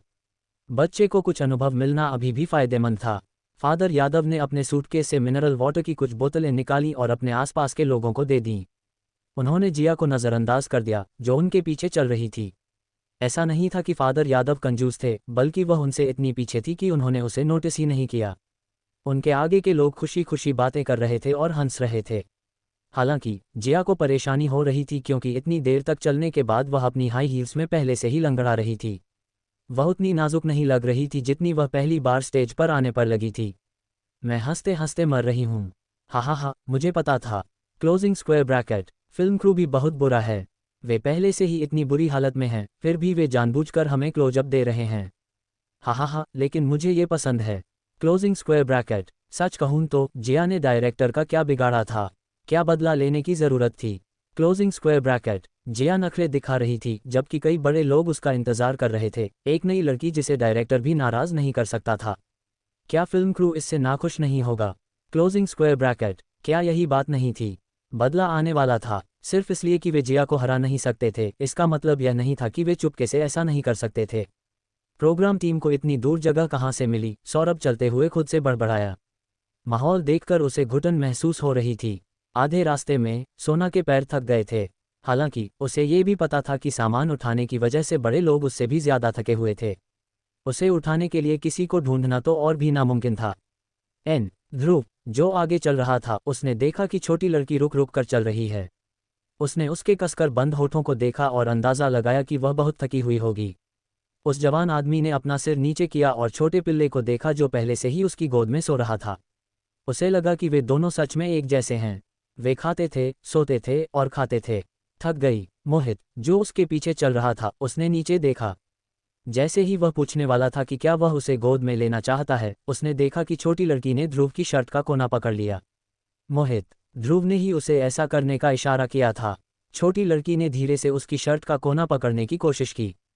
हालांकि वह अभी भी थकी हुई थी, लेकिन उसे पहले से थोड़ा ज्यादा आराम महसूस हुआ।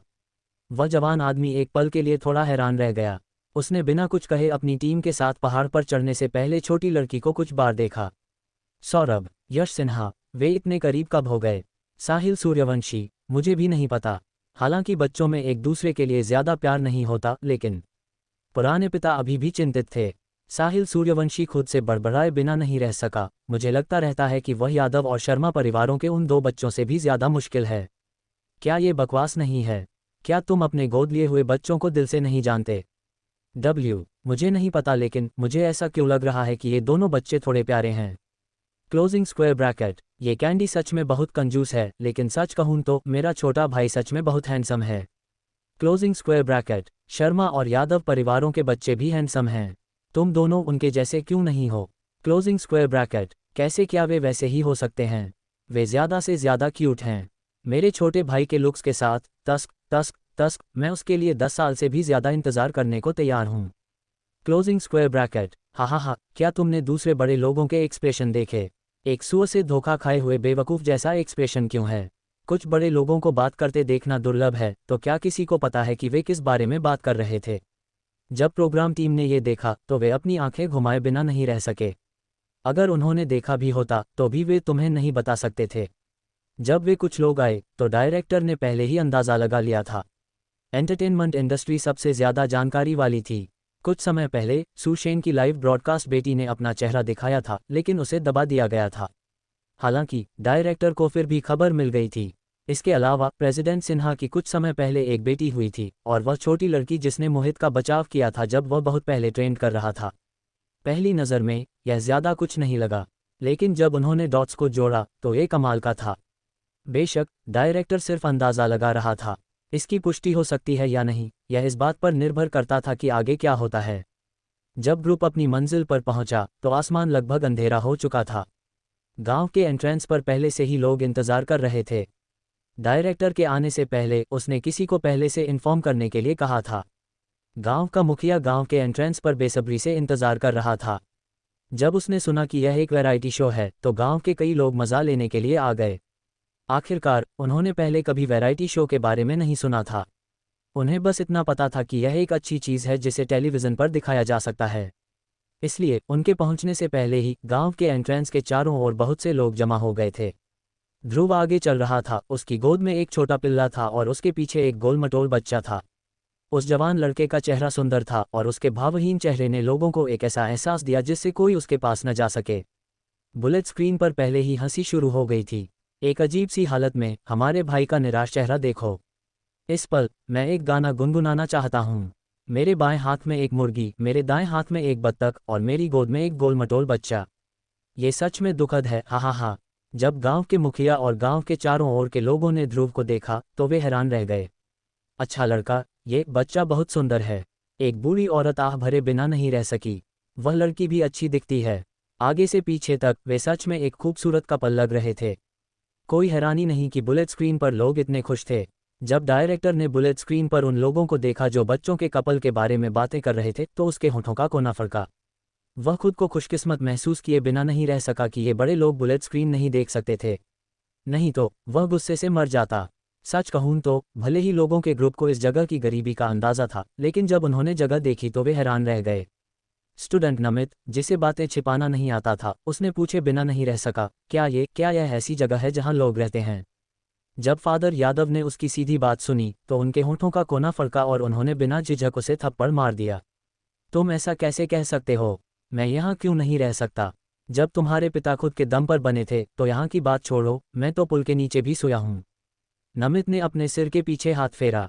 जब उसने अपने पिता को ये कहते सुना तो वह हैरान हुए बिना नहीं रह सका।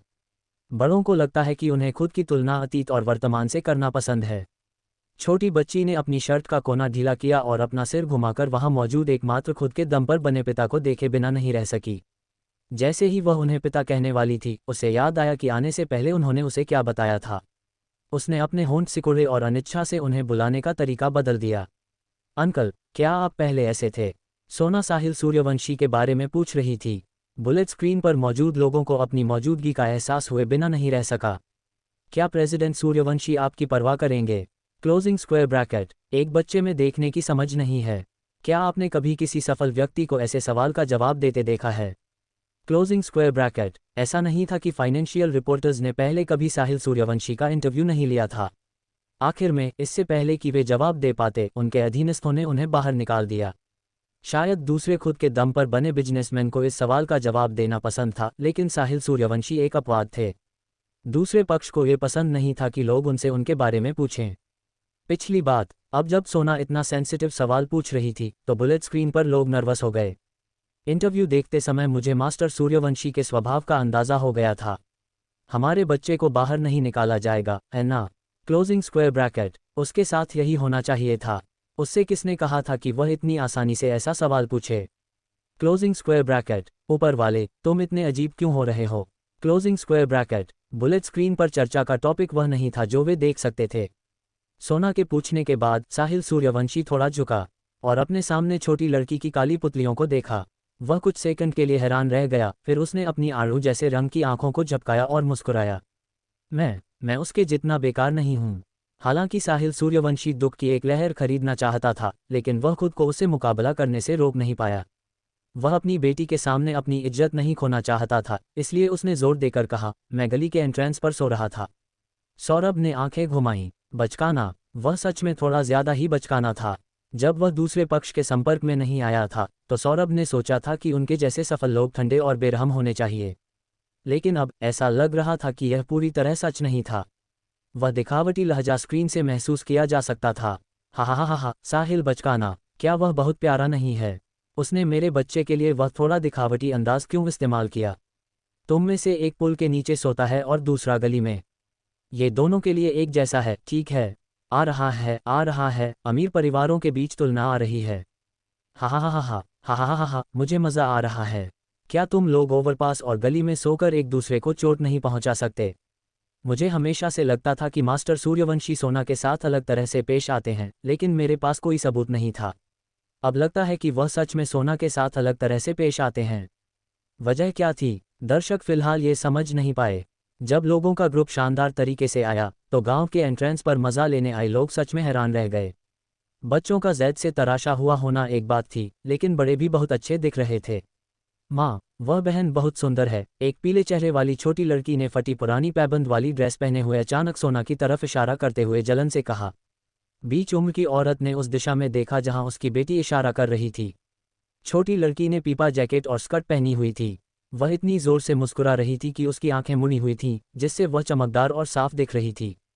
वह यहाँ की किसी भी चीज़ से मेल नहीं खा रही थी। जिया की हालत खराब थी। पहाड़ों के मौसम की वजह से वह ठंड से कांप रही थी। उसकी ऊंची एड़ी के जूतों की एड़ियां घिस गई थीं और उसका सब्र यहाँ खत्म हो रहा था। वह खुद को रोक नहीं पाए और पूछा, तुम लोगों को इतनी देर क्यों लग रही है? क्या तुम लोग अंदर नहीं जा रहे हो? जिया की बात सुनकर गांव के एंट्रेंस पर हंगामा देख रहे गांव वाले शर्मिंदा हो गए। गांव के मुखिया ने जब देखा कि क्या हो रहा है तो उसने तुरंत उन्हें अंदर बुलाया। वे चारों चार चार के ग्रुप में रुके और फिलहाल दूसरे गांव वालों के घरों में रुके। सौरभ के साथ सिर्फ उसकी बेटी और मोहित थे क्योंकि ज्यादा लोग नहीं थे। सौरभ ने थोड़ा माथा सिकोड़ा और अपने आसपास देखा। ये सच में उसकी कल्पना से भी ज्यादा खराब था। उसके ऊपर पीला बल्ब लटका हुआ था। सिर, क्योंकि कमरा छोटा था इसलिए उतनी ठंड नहीं थी जितनी उसने सोची थी। छोटी लड़की ने अपना छोटा सा सिर हिलाया और अपना छोटा सा शरीर मरोड़ा। उसकी आंखें गोल थीं। डैडी, सोना अपने कपड़े उतारना चाहती है। मोहित, मेरा सिर उतार दो। उसने अपने सूटकेस में तलाशा और जो स्किटल वह लाया था उसे छोटी लड़की की तरफ फेंक दिया। तुम अपने कपड़े क्यों उतार रही हो? सौरभ एक ऐसा आदमी था जो फैशन ट्रेंड में सबसे ऊपर रहता था। उसने छोटी लड़की के लिए जो कपड़े तैयार किए थे वे दूसरों से ज्यादा शानदार और सुंदर थे, लेकिन उन सब में एक खास बात थी, उन्हें पहनना बहुत मुश्किल था। मोहित ने ताना मारते हुए कहा, सौरभ ही अकेला ऐसा है जिसके पास पूरे दिन कुछ करने को नहीं होता, बस यही सब पढ़ता रहता है। सोना को कैमरे के सामने ये कहने में शर्म आ रही थी। उसने अपना छोटा सा चेहरा ढक लिया और हिचकिचाते हुए जमीन पर लात मारी। ये देखकर कि मोहित उसे नज़रअंदाज कर रहा है, वह सिर्फ अपना सिर घुमाकर सौरभ को देख सकी और दोहराया, अपने डैडी को उतार दो। सौरभ को लगा जैसे वह एक औजार की तरह जी रहा है। तुम अपने कपड़े क्यों उतार रही हो? उसने वही सवाल पूछा। सोना ने सिर उठाया और अपना छोटा सा चेहरा ढक लिया। उसकी बच्ची जैसी आवाज़ शर्मीली और शर्मिंदा लग रही थी। सोना को पेशाब करना है। सौरभ, धत तेरे की। छोटी लड़की ने देखा कि वह अभी भी वहाँ हैरान खड़ा है। उसका गोल चेहरा फूला हुआ था और उसने नाखुशी से अपने होंठ सिकोड़ लिए। सौरभ होश में आया और खुद को कैमरे पर कोसने से रोक नहीं पाया। उसने छोटी लड़की को उठाया और बिना सोचे समझे 100 मीटर स्प्रिंट की स्पीड से बाहर भागा। धत तेरे की। जैसे ही वह बाहर भागा, सौरभ खुद को कोसने से रोक नहीं पाया। Bullet screen, opening square bracket प्रश्नवाचक चिन्ह प्रश्नवाचक चिन्ह प्रश्नवाचक चिन्ह। हा हा हा हा, मैं हंसी से मर रहा हूँ। क्या हुआ? क्या तुमने हमारे भाई पर पेशाब कर दिया? क्लोजिंग स्क्वायर ब्रैकेट, बुलेट कमेंस, ओपनिंग स्क्वायर ब्रैकेट प्रश्नवाचक चिन्ह प्रश्नवाचक चिन्ह प्रश्नवाचक चिन्ह। हा हा हा हा, मैं हंसी से मर रहा हूँ। क्या हुआ? क्या तुमने हमारे भाई पर पेशाब कर दिया? क्लोजिंग स्क्वायर ब्रैकेट, अब और बर्दाश्त नहीं हो रहा। हा हा हा हा, मैं उल्टी करने वाला हूँ। मैंने तो कल के ट्रेंडिंग टॉपिक के बारे में भी सोच लिया है। सौरभ के बच्चे पर गांव में पेशाब कर दिया गया। क्या ये सच में इतना सीरियस है? और यह घास, क्लोजिंग स्क्वायर ब्रैकेट, ये वह सबसे अच्छा एक्टर सौरभ नहीं है जिसे मैं जानता हूँ। क्लोजिंग स्क्वायर ब्रैकेट, मेरे भाई का बाइडू ए एंट्री में बताया गया है कि वह एक नेक और सभ्य नौजवान है। क्या तुम बाइडू की बात कर रहे हो? हर सेलिब्रिटी की बाइडू पर एक एंट्री होती है जिसमें खास जानकारी लिखी होती है। प्रोग्राम टीम भी हैरान थी। डायरेक्टर ने बुलेट स्क्रीन पर लोगों के उलझे हुए सवाल देखे और उसके होंठ अपने आप सिकुड़ गए। बाइडू की एंट्री फिर से सही नहीं है। वे सब मनगढ़ंत हैं। कंपनी ने रिव्यू करने के बाद उसमें बहुत सारे पॉजिटिव शब्द भर दिए। साहिल सूर्यवंशी की बाइडू एंट्री देखो। उसमें लिखा है कि सूरज चमक रहा है और ऐसे लोग हैं जो उसकी परवाह करते हैं। रेनबो बस शेकी बघार रहा था। वह लगभग साहिल सूर्यवंशी को एक टेक्स्ट बुक लेवल का पॉजिटिव किरदार मान रहा था। लेकिन साहिल सूर्यवंशी के घमंडी रवैये को देखकर इसका पॉजिटिव शब्द से क्या लेना देना था। हा हा हा हा, अब मुझसे और बर्दाश्त नहीं हो रहा। ये कैसा रेत की मूर्ति वाला वैरायटी शो है। डायरेक्टर ऑनलाइन पोल खोल रहे हैं। Closing square bracket, opening square bracket, प्रश्नवाचक चिन्ह प्रश्नवाचक चिन्ह प्रश्नवाचक चिन्ह। मास्टर सूर्यवंशी को प्यार हो गया है। मैं तो हैरान हूँ, क्या सूर्यवंशी परिवार का कोई कर्मचारी है? बाहर आओ और साबित करो। क्लोजिंग स्क्वायर ब्रैकेट, मैं हंसी से मर रहा हूँ। हमारा बॉस पुनर्जन्म लिया हुआ जो है जिसने अपनी खाल उतार दी है। अगर हम उससे सहमत नहीं होते तो वह बंदूक लेकर हमें धमकी देगा, समझे? क्लोजिंग स्क्वायर ब्रैकेट, मुझे ऐसा लग रहा है। हा हा हा हा, मैं कैपिटलिज्म को सलाम करता हूँ। जो मैंने सुना उससे मुझे अचानक एहसास हुआ कि प्रेसिडेंट शिनसोना के साथ सच में बहुत जेंटल हैं। सौरभ पर पेशाब नहीं हुआ था। आखिर छोटी लड़की अभी भी अपने मुंह में बीन पकड़े हुए थी और उसका मुंह बत्तख की तरह फूला हुआ था। वह धीमी आवाज में बड़बड़ाई, मुझे पेशाब करना है। सौरभ का चेहरा काला पड़ गया। रोको इसे। वह इतना परेशान था कि उसे पता ही नहीं था कि टॉयलेट कहाँ है। लाचार होकर वह आदमी सोना को गोद में लेकर बाहर भागा। रात में बहुत से लोग गांव में टहलने निकले थे। वे बड़े बड़े ताड़ के पंखे पकड़े हुए थे और कुछ बूढ़े लोग दरवाजे पर बातें कर रहे थे। सौरभ उनके पास से भागा। उसकी तेज और फुर्तीली पीठ देखकर बूढ़े लोग हैरान रह गए। क्या इस बच्चे को क्या हुआ? एक और बूढ़े आदमी ने उस पागल आदमी को देखा और अपनी आंखें छोटी कर लीं। ओह, क्या वे हमारे गांव के बड़े स्टार नहीं हैं? ये बच्चा इतनी तेजी से क्यों भाग रहा है? शायद बड़े स्टार रात में सो नहीं पाते और सभी को दौड़ना पसंद है। तो फिर वह इतनी तेजी से क्यों भाग रहा है? शायद तेज दौड़ने से ठंडक मिलती है। डायरेक्टर ने उनकी बातचीत रिकॉर्ड कर ली। उसके मुंह के कोने फड़क रहे थे। उसे लगा कि यह शो बेस्ट एक्टर सौरभ की इज्जत पूरी तरह से बर्बाद कर देगा। सौरभ को चिंता थी कि यह छोटी शैतान सच में उस पर पेशाब न कर दे। वह बहुत तेजी से दौड़ सकता था। उसने कसम खाई कि वह पहले कभी इतनी तेजी से नहीं दौड़ा था। उस आदमी ने दांत पीसे और चेतावनी दी, बेहतर होगा कि तुम इसे रोको। सुन रही हो? अगर तुमने मुझ पर पेशाब किया तो तुम्हारी खैर नहीं। उसे टॉयलेट नहीं मिला, इसलिए वह उसे ले गया। बाहर जाकर सोना को वहां जाने का इशारा करने के लिए एक खाली जगह ढूंढी। रास्ते में कोई दरवाज़ा नहीं था। पहले तो छोटी लड़की काफ़ी हिचकिचा रही थी। उसने धीमी आवाज़ में कहा और अपना छोटा सा मुंह हिलाया, क्या वहाँ कोई बड़ा चूहा सोना के पिछवाड़े को काटेगा? सौरभ ने बेसब्री से कहा, नहीं। उसे यहाँ चूहा कहाँ से मिलेगा? उसने देखा कि वह देर कर रही है। उसे डर था कि छोटी लड़की को ठंड लग जाएगी, इसलिए उसने उसे जल्दी करने के लिए कहा, जल्दी करो, नहीं तो बड़े बुरे भेड़िए को तुम्हारे जैसे बदतमीज बच्चे खाना सबसे ज्यादा पसंद हैं। हा हा हा हा। धीरे धीरे एक प्रश्न चिन्ह उभरा। कोष्टक, क्या मैं पूछ सकता हूँ कि बड़ा चूहा उसके पिछवाड़े को क्यों काटता है? मैं हंसी से मर रहा हूँ। बच्चा सच में बहुत प्यारा है। क्लोजिंग स्क्वायर ब्रैकेट, बदतमीज बच्चा, बड़े भैया तुम बहुत बचकाने हो। किसी को ऐसे बच्चा कहोगे तो तुम्हारा काम तमाम हो जाएगा। क्लोजिंग स्क्वायर ब्रैकेट, सच कहूँ तो बिग टॉप गो के डेब्यू के बाद ये सबसे शर्मनाक पल होगा, है ना? क्लोजिंग स्क्वायर ब्रैकेट, बच्चा बहुत प्यारा है। आह, वे ही मर गया। आह, मैं मर गया। मुझे भी इसी मॉडल का बच्चा चाहिए। क्लोजिंग स्क्वायर ब्रैकेट, अपने छोटे भाई को गेम खेलते हुए देखकर मैंने चुपचाप अपनी चप्पल उठा ली। क्लोजिंग स्क्वायर ब्रैकेट, जब वह गांव लौटा तो सौरभ के दिल में अभी भी थोड़ा डर था। बच्चे को लाना सच में बहुत डरावना था। छोटी लड़की आगे आगे चल रही थी। जब वह गांव के एंट्रेंस पर टहल रहे एक बूढ़े आदमी के पास से गुजरी तो उस बूढ़े आदमी ने सोना और सौरभ का गर्मजोशी से स्वागत किया। अरे, तुम लोग जॉगिंग करके वापस आ गए। सौरभ, आजकल के जवान लोग स्पोर्ट्स पसंद करते हैं, बूढ़ी औरत ने आह भरी। वह खुद को रोक नहीं पाए और उस छोटी लड़की को देखने लगी जो उनके आगे चल रही थी। उसने एक पीपा जैकेट स्कर्ट पहनी हुई थी और उसके छोटे से सिर पर एक सुंदर लटकन लटक रही थी। वह बहुत प्यारी लग रही थी। बूढ़ी औरत मुस्कुराई और बोली, छोटी डार्लिंग बहुत सुंदर है। शहर के बच्चे सच में उनसे अलग थे। सोना एक सभ्य बच्ची थी। उसने खुशी खुशी अपना छोटा सा सिर उठाया और कहा, दादी। उसकी मीठी बच्ची जैसी आवाज़ ने लोगों का दिल पिघला दिया। बूढ़ी औरत को राहत महसूस हुई। उसने धीरे से छोटी लड़की के बालों को सहलाया और अपनी पुरानी जेब से चीनी के कुछ टुकड़े निकाले। मैंने इन्हें ज्यादा दिन पहले नहीं खरीदा था। क्या तुम्हें ये चाहिए, बुढ़िया? सोना की आंखें चमक उठीं। हाँ, मुझे चाहिए। ये देखकर कि छोटी लड़की को कोई दिक्कत नहीं है, बूढ़ी औरत ने राहत की सांस ली। वह मुस्कुराई और चीनी के टुकड़े सोना के हाथ में दे दिए। सोना के हाथों में। फिर उसने हाथ हिलाकर सौरभ को बच्चे को बिस्तर पर ले जाने का इशारा किया। सौरभ ने उसे धन्यवाद दिया और सोना के साथ घर वापस जाने की तैयारी की। रात में बहुत ज्यादा ठंड थी। छोटी लड़की अपने छोटे छोटे पैरों से घर के अंदर भागने वाली थी। उसने हल्की सांस ली और अपनी गर्दन सिकोड़ ली। ठंड से उसके हाथ पैर ठंडे हो गए थे। सौरभ धीरे धीरे उसके पीछे चल रहा था। तभी सोना की आवाज़ सुनकर वह चौंक गया। Daddy, daddy! छोटे बच्चे के रोंगटे खड़े हो गए। जैसे किसी बिल्ली की पूंछ पर पैर पड़ गया हो, वह सौरभ की बाहों में कूद गया। सौरभ, जो आधा बैठा हुआ था, थोड़ा जम गया। उसने अपनी आंखें नीचे की और बच्चे को देखा, जिसका शरीर डर से कांप रहा था। वह सच में बहुत खुश हुआ। आखिरकार ये पहली बार था जब बच्चे ने खुद से उसके करीब आने की पहल की थी। क्या हुआ? छोटी लड़की उसकी बाहों में रुई की तरह नर्म थी। उसने एक डरी हुई बिल्ली की तरह अपने होंठ सिकोड़ लिए। उसकी आंखें बड़ी हो गईं। एक बड़ा चूहा है। सौरभ के होंठ फड़फड़ाए। छोटा बच्चा डर गया कि वह उस पर विश्वास नहीं करेगा। उसने अपना छोटा चेहरा ऊपर उठाया और बच्चों जैसी आवाज में दोहराया, मैंने उसे देखा।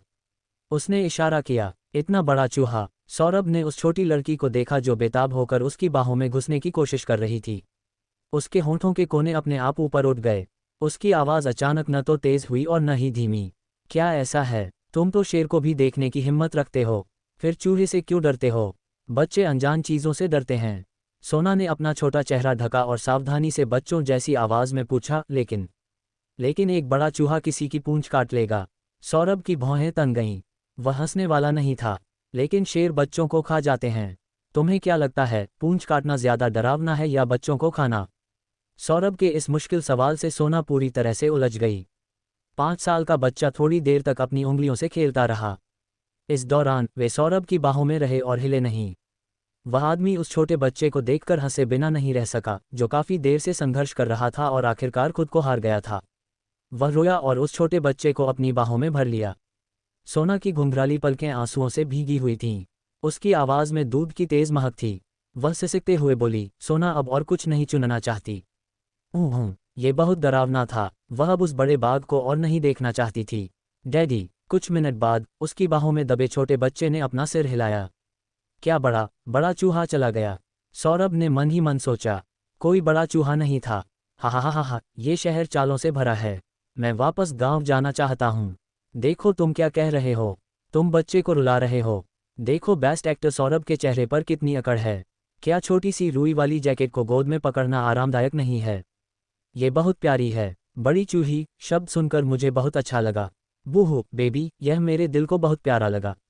देश की बेटी, वह बहुत प्यारी है। सौरभ ने छोटी सी रुई वाली जैकेट को अपनी गोद में ले लिया। क्योंकि सोना को बड़े चूहे से डर लगता था, इसलिए उसने सोने तक अपने सिर को रुई वाली जैकेट से ढक लिया। मोहित ने देखा कि वे दोनों वापस आ गए हैं और उसके होंठों के कोने हल्के से फड़फड़ाए। वह अंदाज़ा लगाए बिना नहीं रह सका, क्या तुमने खुद पर पेशाब कर दिया? सौरभ की कनपटी हल्की सी फड़फड़ाए। अगर तुम नहीं बोलोगे तो कोई तुम्हें गूंगा नहीं समझेगा। आदमी की गोद में लेटी छोटी लड़की ने यह सुनकर अपना सिर बाहर निकाला। उसने सावधानी से एक रहस्यमयी अंदाज में धीमी आवाज में कहा, डैडी, यहाँ एक बड़ा चूहा है। मोहित ने उसके संबोधन पर ध्यान नहीं दिया। उसने आलस में अपने हाथ में रखी किताब को कुछ बार पलटा और फिर अपनी पलकें उठाईं। वह हंसे बिना नहीं रह सका। उसका लहजा थोड़ा अजीब था। क्या तुम्हें चूहों से डर लगता है? सोना ने आज्ञाकारी होकर सिर हिलाया। मोहित ने अपनी भौहें चढ़ाईं और उसे अपनी गोद में खींच लिया। उसकी गोद में एक किताब थी। उसकी ठंडी उंगलियों ने छोटी लड़की को अचानक पकड़ लिया और उसके गालों को नोच लिया। सोना की बिल्ली जैसी आंखें इतनी ठंडी थीं कि वे चौड़ी खुली रह गईं। छोटी लड़की ने बेचैनी से अपना शरीर हिलाया। बड़े बच्चे के गाल मत नोचो। क्या तुम्हें पता है कि रिसर्च इंस्टीट्यूट क्या करता है? मोहित ने हमेशा सोचा था कि यह बच्चा असामान्य रूप से बहादुर है। उसका विद्रोही स्वभाव सच में एरिक जैसा था, लेकिन फ़र्क ये था कि सोना को समझाना एरिक से कहीं ज़्यादा आसान था। छोटी लड़की ने अपना शरीर हिलाया और उसके मुलायम छोटे हाथों ने मोहित की ठंडी उंगलियों को कसकर पकड़ लिया। उसने बचकानी आवाज़ में कहा, सोना को पता है। उसकी बिल्ली जैसी आंखें चमक उठीं। वहाँ बहुत सारे सफ़ेद चूहे हैं। सोना के दादाजी भी रिसर्च इंस्टीट्यूट में थे, इसलिए जब मोहित ने इसके बारे में पूछा तो उसे बहुत गर्व हुआ। मोहित की उंगलियां थोड़ी हिलीं। अपनी बेटी की कसकर पकड़ी हुई उंगलियों को देखकर उसने अपनी भौहें उठाईं और मुस्कुराया। हाँ, अगर तुम बात नहीं मानोगी तो मैं तुम्हें रिसर्च इंस्टीट्यूट भेज दूंगा। वह फिर से बच्चों को डरा रहा था। सौरभ मोहित पर आंखें घुमाए बिना नहीं रह सका। मोहित ने ऐसा दिखाया जैसे उसने कुछ सुना ही ना हो। उसने उसकी बात सुनी। उसने छोटी लड़की की ओर देखा और साफ आवाज में कहा, वहाँ बड़े चूहों से ज़्यादा सफ़ेद चूहे हैं। सोना, इन दोनों में से किस चीज़ के काटने से सबसे ज़्यादा दर्द होता है? सौरभ, ये वाक्य इतना जाना पहचाना क्यों लग रहा है? हा हा हा हा, क्या मोहित ने वही कहा जो बेस्ट एक्टर सौरभ ने अभी फिर से कहा? Closing square bracket. सोना को एक ऐसी चीज़ सहनी पड़ी जो उसे अपनी उम्र में नहीं सहनी चाहिए थी। हा हा हा। सच कहूँ तो मुझे अब भी लगता है कि चूहों के मुकाबले चूहे ज़्यादा क्यूट होते हैं। आह, क्या मैं अकेली हूँ जो बॉस मोहित के चेहरे और आवाज़ पर फिदा हूँ? ये तो बहुत ज़्यादा है। मुझे उनसे प्यार हो गया है। नहीं, क्या मैंने ही डेड वाला निकनेम नोटिस किया? शायद मोहित और सौरभ के बीच अच्छे संबंध हैं। ऐसा लगता है कि सोना दूसरे बड़े लोगों के काफ़ी करीब है। यही जिंदगी की असली विनय है। Closing square bracket. सोना ने अपना छोटा सा पिछवाड़ा हिलाया और आज्ञाकारी होकर मोहित की बाहों में दुबक गई। उसकी गोल काली आंखें इधर उधर घूम रही थीं और वह बोर हो रही थी और एक कहानी सुनना चाहती थी। वह बिस्तर पर लुढ़क गई और आज्ञाकारी होकर अपना छोटा सा चेहरा हाथों में ले लिया। डैडी, सोना कहानी सुनना चाहती है। मोहित ने किताब पलटना बंद कर दिया और सोना को देखा। तुम क्या सुनना चाहती हो? इस बार मोहित काफ़ी नॉर्मल था। उसने बच्चे को एक परियों की कहानी सुनाई। सोना ने कंबल को अपनी बाहों में भर लिया और संतोष से सो गई। मोहित ने किताब बंद की और छोटी लड़की के लिए कंबल का कोना ठीक किया। उसने अपनी आंखें नीचे की और अपने हाथ में किताब पलटना जारी रखा। रात शांति से गुजरी। सोना गहरी नींद में सोई। उसने तो ये भी सोचा कि वह अभी भी क्लब में है और आलस में बिस्तर से उठने से मना कर रही है। सौरभ प्रोग्राम टीम के स्वभाव से परिचित था। वह सुबह जल्दी उठ गया, उनके सरप्राइज अटैक करने का इंतजार किए बिना। उसने मोहित को भी जगा दिया। सोना अकेली थी जो हिल नहीं पा रही थी और वहीं सो रही थी। सौरभ ने सोना को जगाने के लिए कंबल के नीचे से खींचने की कोशिश की। हालांकि इससे पहले कि वह कुछ और कर पाता, बाहर मुर्गे की बांग सुनाई दी। छोटी लड़की रिफ्लेक्सिवली बिस्तर पर बैठ गई। उसकी गोल बिल्ली जैसी आंखें चौड़ी खुली थीं और उसके बाल खड़े हो गए थे। वह साफ तौर पर हैरान थी। सौरभ ने सोना को देखा। तुम जाग गई? सोना ने खाली नज़र से सिर हिलाया। वह बिस्तर पर बैठ गई जैसे अगर वह नींद में चल रही थी। सोना ने माहौल में बदलाव की वजह से अजीब तरह से पलकें झपकाईं। जब वह पूरी तरह जाग गई तो सौरभ ने उसके बाल बनाए और उसके कपड़े बदले, फिर वह दरवाज़ा खोलने बाहर गया। तीनों बच्चे इतने नींद में थे कि वे एक दूसरे से टिके हुए थे जैसे अगले ही पल सो जाएंगे। पीहू ने सोना की तरफ देखा जो लगभग नमित के सिर को छू रही थी और उस छोटी लड़की को खींचा। अब और मत सो, ध्रुव अभी तक सोया नहीं है। उठो। पीहू बहुत निराश थी। सोना ने अपनी आंखें मली और धीमी आवाज में कहा, मुझे नींद आ रही है। स्टाफ ने सुबह सुबह सबको जगा दिया। जब उन्होंने तीनों बच्चों को आगे खड़े देखा तो उन्होंने लाउडस्पीकर पकड़े और चिल्लाए, जागो जागो जागो जागो जागो। जैसा कि कहा जाता है, सुबह जल्दी उठने वाला ही फायदा उठाता है। बच्चों को जल्दी उठने की अच्छी आदत डालनी चाहिए। तीनों बच्चे इतने डर गए कि उनकी जान ही निकल गई।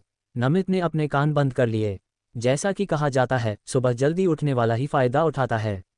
हर चीज़ के दो पहलू होते हैं। स्टाफ मेंबर, ये बच्चा ज़रूर पिछले जन्म का होगा, है ना? पिता यादव बगल में शर्माते हुए हंसे और जल्दी से नमितनियन का मुंह बंद कर दिया। फिर स्टाफ मेंबर ने आगे कहा, जैसा कि कहा जाता है, अपना काम खुद करो। हम बच्चों वाले माता पिता को दो ग्रुप में बांटेंगे और आज रात के खाने की तैयारी शुरू करेंगे। गांव में एक सब्जी का बगीचा और पोल्ट्री फार्म है। समय आने पर आप उनका इस्तेमाल कर सकते हैं। हमारी प्रोग्राम टीम ने यहाँ के लोगों से पहले ही बात कर ली है। समय आने पर हम उन्हें एक्स्ट्रा फीस देंगे। जब माता पिता ने सुना कि उन्हें खुद रात का खाना बनाना है तो वे हैरान रह गए। साहिल सूर्यवंशी और यश सिन्हा सुबह सुबह बाहर गए। जब वह लौटा तो वह बड़बड़ाए बिना नहीं रह सका, अंदाज़ा लगाओ जब मैं यहाँ आया तो क्या हुआ। जब तुम बाहर गए तो तुम्हारी पिटाई हुई। मोहित की बेपरवाह आवाज़ में हैरानी थी। साहिल सूर्यवंशी की भौहें चढ़ गईं। क्या तुम हमारे बारे में कुछ बेहतर नहीं सोच सकते? मोहित और भी हैरान हुआ। ओह, तुम बाहर गए और यश सिन्हा के साथ तुम्हारी पिटाई हुई। साहिल सूर्यवंशी और यश सिन्हा कुछ काम की चीज़ खरीदने के लिए बाहर जाना चाहते थे, लेकिन उन्हें एहसास हुआ कि ऐसी कोई चीज़ थी ही नहीं। यहाँ तो बाजार भी नहीं था, सामान बेचने की जगह तो दूर की बात थी। दूसरे शब्दों में, यहाँ पैसे लाना बेकार था। उन्हें सब कुछ खुद ही करना था। वहाँ मौजूद सभी लोग इस ऑपरेशन से हैरान थे। ये सुनकर कि उन्हें दो ग्रुप में बांटा जाएगा, सोना ने बिना सोचे समझे सौरभ की जान को कसकर पकड़ लिया। यही एकमात्र पिता था जो खाना बना सकता था। इस पिता के साथ खाने के लिए मांस मिलेगा। यश सिन्हा ने सोना की इस हरकत को देखा और हंसे बिना नहीं रह सका। उसे गले लगाने का क्या फ़ायदा? क्या उसे खाना बनाना आता है? सोना ने शांत, प्यारी आवाज़ में कहा, डैडी को खाना बनाना आता है। लड़की की साफ आवाज़ ने सौरभ को अपनी ओर खींच लिया। वह नीचे झुका और मुस्कुराया। उसके लिए खाना बनाने के फ़ायदे समझना बहुत कम होता था। आदमी हंसा और बोला, हाँ, मुझे खाना बनाना आता है। रोहित ने अपने पिता को पकड़ लिया, जिन्हें अनाज में फ़र्क करना नहीं आता था। जब उसने सुना कि उन्हें 2-2 और 3-3 के ग्रुप में बांटा जाएगा तो वह अनजाने में सोना के साथ जाना चाहता था। लेकिन सोना के असली पिता वहां मौजूद थे। यह उसका फायदा उठाने का मौका नहीं था। जल्द ही साहिल सूर्यवंशी और ध्रुव को सोना के ग्रुप में डाल दिया गया। पीहू मोहित और यश सिन्हा के साथ थी, जिससे जिया के लिए हालात और खराब हो गए। एक बार फिर उसे रोहित और नमित, इन दो बदकिस्मत बच्चों के साथ रहना पड़ा। उसकी सांस एक पल के लिए रुक गई और उसे अंदर से उदासी महसूस हुई। किसी के भी साथ ग्रुप में होना अच्छा नहीं था, लेकिन इन दो शरारती बच्चों के साथ तो बिल्कुल नहीं। लोगों का ग्रुप बड़े शान से सब्जी के बगीचे में गया। सोना बचपन में अपने दादाजी के साथ खेतों में गई थी। उसने अनजाने में अपने जूते उतार दिए, लेकिन जैसे ही उसने जूते उतारे ठंडी हवा चली और उसे जगा दिया। ध्रुव उसके पीछे चल रहा था। उसकी नासमझ और प्यारी हरकतों को देखकर उसने हल्की आह भरी। आखिर में उसने उस छोटी लड़की के उतारे हुए जूते उठा लिए। वह लड़का एक पल के लिए हिचकिचाया, फिर थोड़ा नीचे झुका ताकि वह उसे पकड़ सके। उसने सोना को जूते पहनने में मदद की। हालांकि वह उसे हमेशा बेवकूफ़ समझता था, लेकिन वह उसे नज़रअंदाज नहीं कर सका। सब्जी के बगीचे में नमितनियन और रोहित पहले ही बगीचे में घुस चुके थे। डायरेक्टर ने उन दोनों शरारती बच्चों को गुस्से से देखा और अपने मन में परेशान चेहरे के साथ सोचा, अब उसे उन्हें कुछ और पैसे देकर मुआवजा देना होगा। पीहू ने अपने कपड़ों का किनारा सावधानी से उठाया, इस डर से कि उसके कपड़े कीचड़ से गंदे न हो जाएं। जिया तो और भी ज्यादा सावधान थी। वह अपनी हाई हील्स पहनकर सब्जी के बगीचे में गई और बीच बीच में चिल्ला रही थी, जिससे दर्शक, जो उसे पहले से ही पसंद नहीं करते थे, और भी ज्यादा परेशान हो गए। सोना जाहिर है उससे ज्यादा परिचित थी। वह पलक झपकते ही सब्जी के बगीचे में भागी और अपने छोटे लेदर के जूतों में पत्ता गोभी लेकर बाहर आए। जब सौरभ सब्जियां उठाने के लिए झुका तो उसने देखा कि एक छोटी बच्ची गुलाबी ड्रेस पहने अपनी बाहों में गंदी पत्ता गोभी लिए उसकी तरफ दौड़ रही है। हाँ, बिल्कुल सही, वह दौड़कर आए। सौरभ, जिसे हमेशा कीटाणुओं से डर लगता था, ने अपनी आंखें थोड़ी छोटी कर लीं। उसने जल्दी से अपना हाथ उसके माथे पर रखा और अपनी आवाज़ ऊंची की, और पास मत आओ, तुम्हारी बाहों में वह क्या चीज़ है, उसे नीचे रखो। वह अब और बर्दाश्त नहीं कर सका। जिस बच्ची को जबरदस्ती रोका गया था, वह अभी भी पत्तागोभी को अपनी बाहों में पकड़े हुए थी। उसने पलकें झपकाईं और आज्ञाकारी होकर उसके लिए एक गाना गाया, पत्तागोभी सफ़ेद और सफ़ेद। सौरभ की पलकें फड़कती रहीं। पत्तागोभी नीचे रखो। सोना ने उसे गले लगा लिया और छोड़ने से मना कर दिया। नहीं नहीं, सोना इसे ज़मीन से निकाल कर लाई है। जैसे ही उसने कहा, छोटी लड़की ने अचानक अपना सिर नीचे कर लिया। उसने कुछ सोचा और उसकी आंखें चमक उठीं। उसने अपने हाथ खोले और उनमें एक मोटी इल्ली चुपचाप लेटी हुई थी। यह एक कीड़ा है। सौरभ की सांस रुक गई। इसे मेरे पास से हटाओ। उसका चेहरा बदल गया। अपने पिता का बड़ा रिएक्शन देखकर सोना ने अनिच्छा से अपना छोटा शरीर दूसरी तरफ घुमा लिया। उसके बाल भी नीचे लटक गए। उसकी पीठ में एक अजीब सी उदासी थी। सौरभ को सच में एक पल के लिए अपनी अंतरात्मा में दर्द हुआ। बेशक ये सिर्फ एक पल के लिए था। दर्द मेरे बाप की। उसके सामने एक कीड़ा लहराते हुए सोना को अपनी अंतरात्मा में दर्द महसूस होना चाहिए। हा हा हा हा हा हा हा हा हा। बेस्ट एक्टर सौरभ को कीड़ों से डर लगता है। ये बहुत डरावना है, ठीक है। Closing square bracket. ऊपर वाला, किसे डर नहीं लगेगा? क्या ये बच्ची सच में लड़की है? एक मोटे कीड़े को पकड़कर खुश हो रही है। Closing square bracket. हा हा हा। सच कहूं तो उसका खुश चेहरा देखकर मुझे बिना दया के हंसी आ गई। क्या तुम और जानना चाहते हो? Closing square bracket. कुछ नेटिजन सौरभ को बुरा भला कहने लगे। आहा, बच्चा कितना प्यारा है। मैं तुम्हें दिखाता हूं कि बग में क्या खराबी है। Closing square bracket. बिल्कुल, अगर बच्चा मेरे सामने होता तो मैं बग को खा जाता। कोष्टक FC के ऊपर वाले, तुम बहुत गंदे हो। मुझे तुमसे नफरत है, तुम ही गंदे हो। बच्चों को जब उनके पसंदीदा खिलौने मिलते हैं तो वे दिखावा किए बिना नहीं रह पाते। सोना भी इसका अपवाद नहीं थी। उसने अपनी बाहों में एक पत्ता गोभी पकड़ी हुई थी और अपने हाथ में सावधानी से एक कीड़ा पकड़ा हुआ था। छोटी लड़की ने चारों ओर देखा और उसकी नज़र यश सिन्हा पर पड़ी। डैडी डैडी, मैं आपको दिखाऊंगी। उसने अपना छोटा सा सिर ऊपर उठाया और उसका हाव भाव ऐसा था जैसे वह कोई खजाना दिखा रही हो, जिसने यश सिन्हा का ध्यान खींचा। एक कीड़ा या एक कैटरपिलर? यश सिन्हा, क्या तुम इसे फेंकना चाहती हो या तुम चाहती हो कि मैं इसे कुचलकर मार दूं?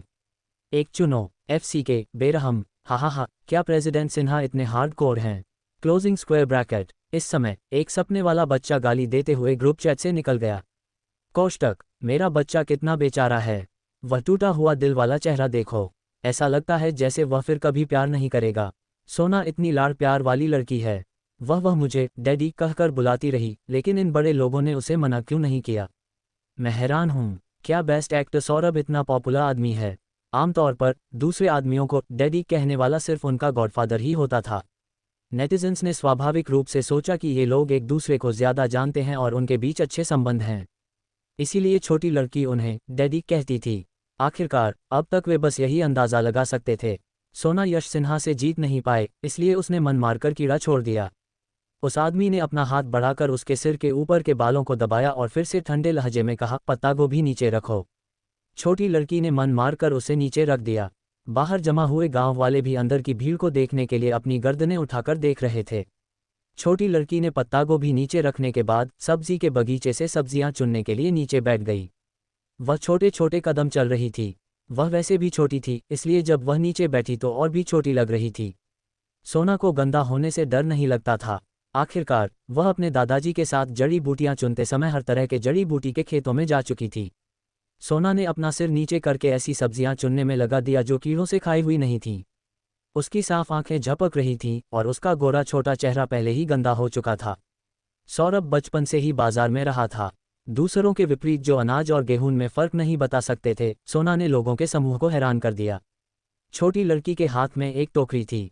उसकी गुलाबी ड्रेस गंदी हो गई थी। जब वह नीचे बैठी तो उसकी नाक अभी भी गीली थी और टोकरी पहले ही सब्जियों से भर गई थी। सौरभ की आंखें थोड़ी चमक उठीं।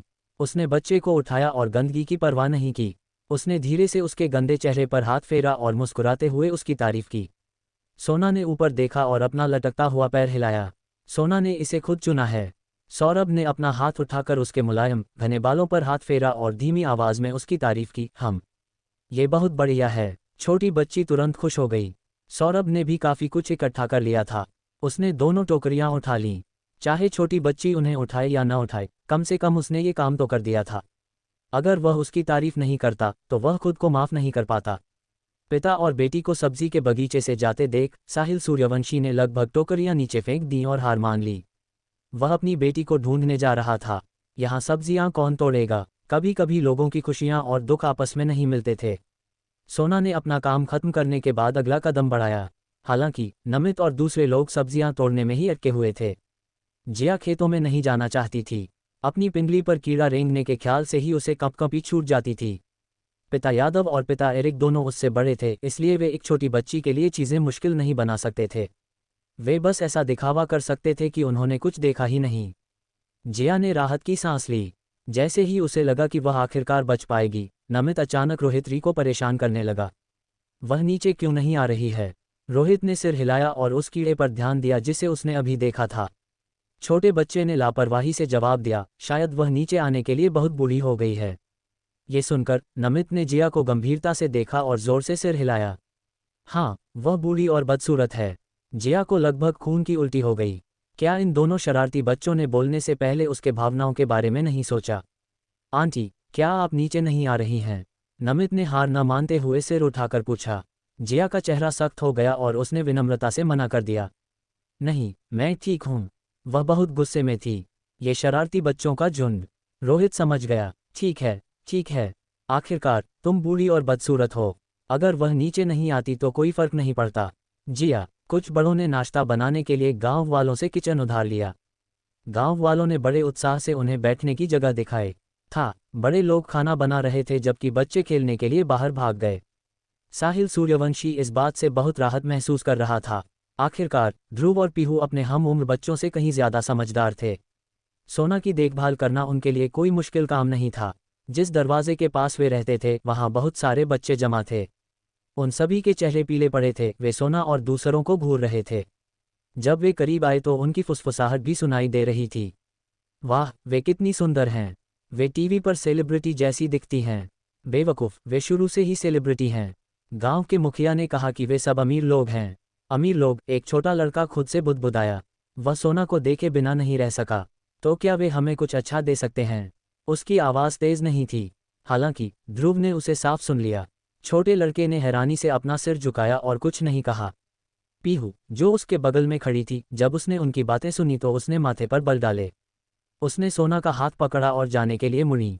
चलो चलते हैं, हम इनके साथ नहीं खेल रहे हैं। नमित एक खुशमिजाज इंसान था। उसने पूछा, क्यों? पीहू ने उन लोगों की तरफ देखा।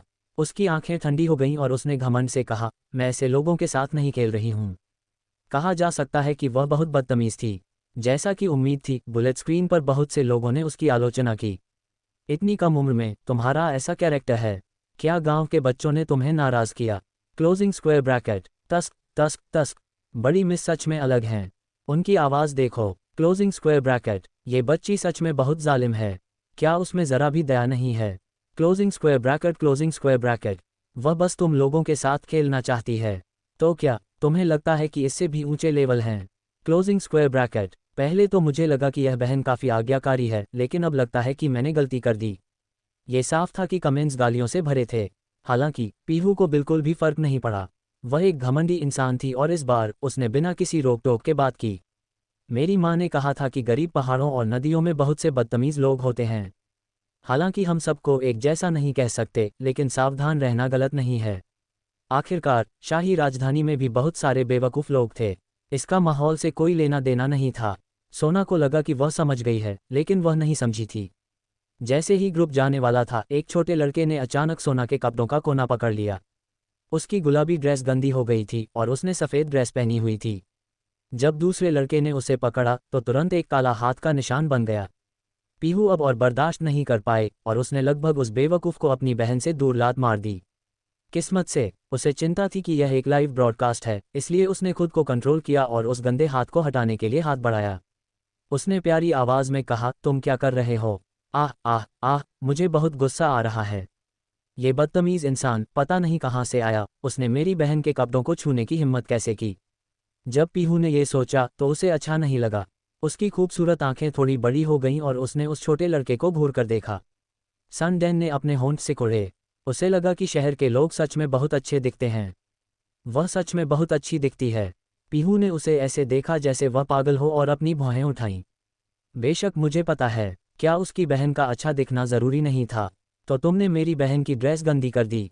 पीहू को लगा कि उसके हाथ खुजली कर रहे हैं, लेकिन एक सोशलाइट की लंबे समय की परवरिश ने उसे बताया कि वह अपने सामने वाले इंसान से सिर्फ शांति से बात कर सकती है। सर्वेश ने अपने सिर के पीछे हाथ लगाया और थोड़ी बेशर्मी से बोला, क्या तुम हमें खर्च करने के लिए कुछ पैसे दे सकते हो? पीहू। ध्रुव ने आलस में अपनी पलकें उठाईं और आखिरकार उसे देखने को तैयार हुआ। वह सीधी नज़र किसी बेवकूफ़ को देखने से कम नहीं थी। छोटे लड़के ने गंदे कपड़ों को देखा और हल्की सांस छोड़ते हुए अपने होंठ सिकुड़े। ठंड के मौसम के कारण उसका छोटा चेहरा एक रोएंदार स्कार्फ में छिपा हुआ था और उसकी बड़ी बिल्ली जैसी आंखें भी शक से भरी हुई थीं। वह बहुत प्यारी थी। पीहू ने आंखें घुमाईं। हम तुम्हें क्यों दें? बकवास। सर्वेश बड़बड़ाया, तुम लोग इतने अमीर हो, हमें कुछ देने में क्या दिक्कत है? हाँ, सही कहा। उसके पीछे से किसी ने तुरंत हाँ में हाँ मिलाई। ध्रुव, जो साइड से ये सब देख रहा था, मुस्कुराया और शांति से सोना को देखा। क्या तुम्हें पता है कि उसने जो ड्रेस पहनी है उसकी कीमत कितनी है? सर्वेश ने अपनी लार नीली और खुद को बेकार न दिखाने की पूरी कोशिश की। उसने ज्यादा कीमत का अंदाज़ा लगाया। 1 से 200। ध्रुव ने थोड़ा सिर झुकाया और मुस्कुराया। तुम किसे कम समझ रहे हो? उस जवान लड़के ने पलकें झपकाईं। उसके कपड़ों की कीमत 1 लाख युआन से ज्यादा है। आमतौर पर अगर वे गंदे हो जाते हैं तो उन्हें फेंक दिया जाता है। तुम उसके कपड़ों को ऐसा बनाने के लिए कैसे भुगतान करोगे? सर्वेश इन बातों से पूरी तरह हैरान रह गया। 100 मिलियन। उन्होंने पहले कभी इतनी बड़ी रकम के बारे में नहीं सुना था और वे सभी इतने हैरान थे कि उनके चेहरे का रंग उड़ गया। सर्वेश का दिल जोर से धड़का और वह अचेतन रूप से विश्वास नहीं कर पाए। तुम किससे झूठ बोल रहे हो? एक सेट कपड़े पहले से ही इतने महंगे थे। क्या वह अपने परिवार में सबसे अमीर इंसान हो सकती है? ध्रुव का मजाक करने का कोई इरादा नहीं था। उस जवान लड़के ने हल्के से अपने होंठ सिकुड़े और मुस्कुराते हुए कहा, अगर तुम्हें मुझ पर विश्वास नहीं है तो तुम यश सिन्हा और साहिल सूर्यवंशी से पूछ सकते हो। ज्यादातर कपड़े उन दोनों ने ही तैयार किए थे। उन दोनों ने कब एक दूसरे का फायदा उठाया था? उन्हें क्या पता था कि ध्रुव की बातों से बुलेट स्क्रीन पर लोगों के बीच तुरंत हलचल मच गई। यह क्या बकवास है? मैंने क्या सुना? कुछ लाख? धत तेरे की, क्या यह अमीरों की दुनिया है? आह आह, मेरा भाई बहुत हैंडसम है। सच कहूँ तो मुझे इस तरह का छोटा भाई पसंद है जिसकी शैतानी मुस्कान हो। मैं सच में उसके लिए और 10 साल इंतज़ार कर सकती हूँ। रुको, टॉपिक से मत भटको। क्या कोई मुझे बता सकता है कि प्रेसिडेंट शेन और प्रेसिडेंट सिन्हा ने ये ड्रेस क्यों तैयार की? सच में मैं हैरान हूँ। यह शायद सच है। प्रेसिडेंट शेन और प्रेसिडेंट सिन्हा सोना से सच में प्यार करते होंगे, है ना? आह आह आह, मुझे उनके रिश्ते के बारे में सच में जानने की उत्सुकता है। दो बड़े लोग इसके बारे में इतने चिंतित कैसे हो सकते हैं? उनकी अपनी बेटियों को भी ऐसा ट्रीटमेंट नहीं मिलता, है ना? सर्वेश ने अपनी लार ली। ये देखकर कि ध्रुव ऐसा नहीं लग रहा था कि वह नाटक कर रहा है, उसे थोड़ा बुरा लगा। वह खुद को रोक नहीं पाया और मुड़कर सोना को देखा।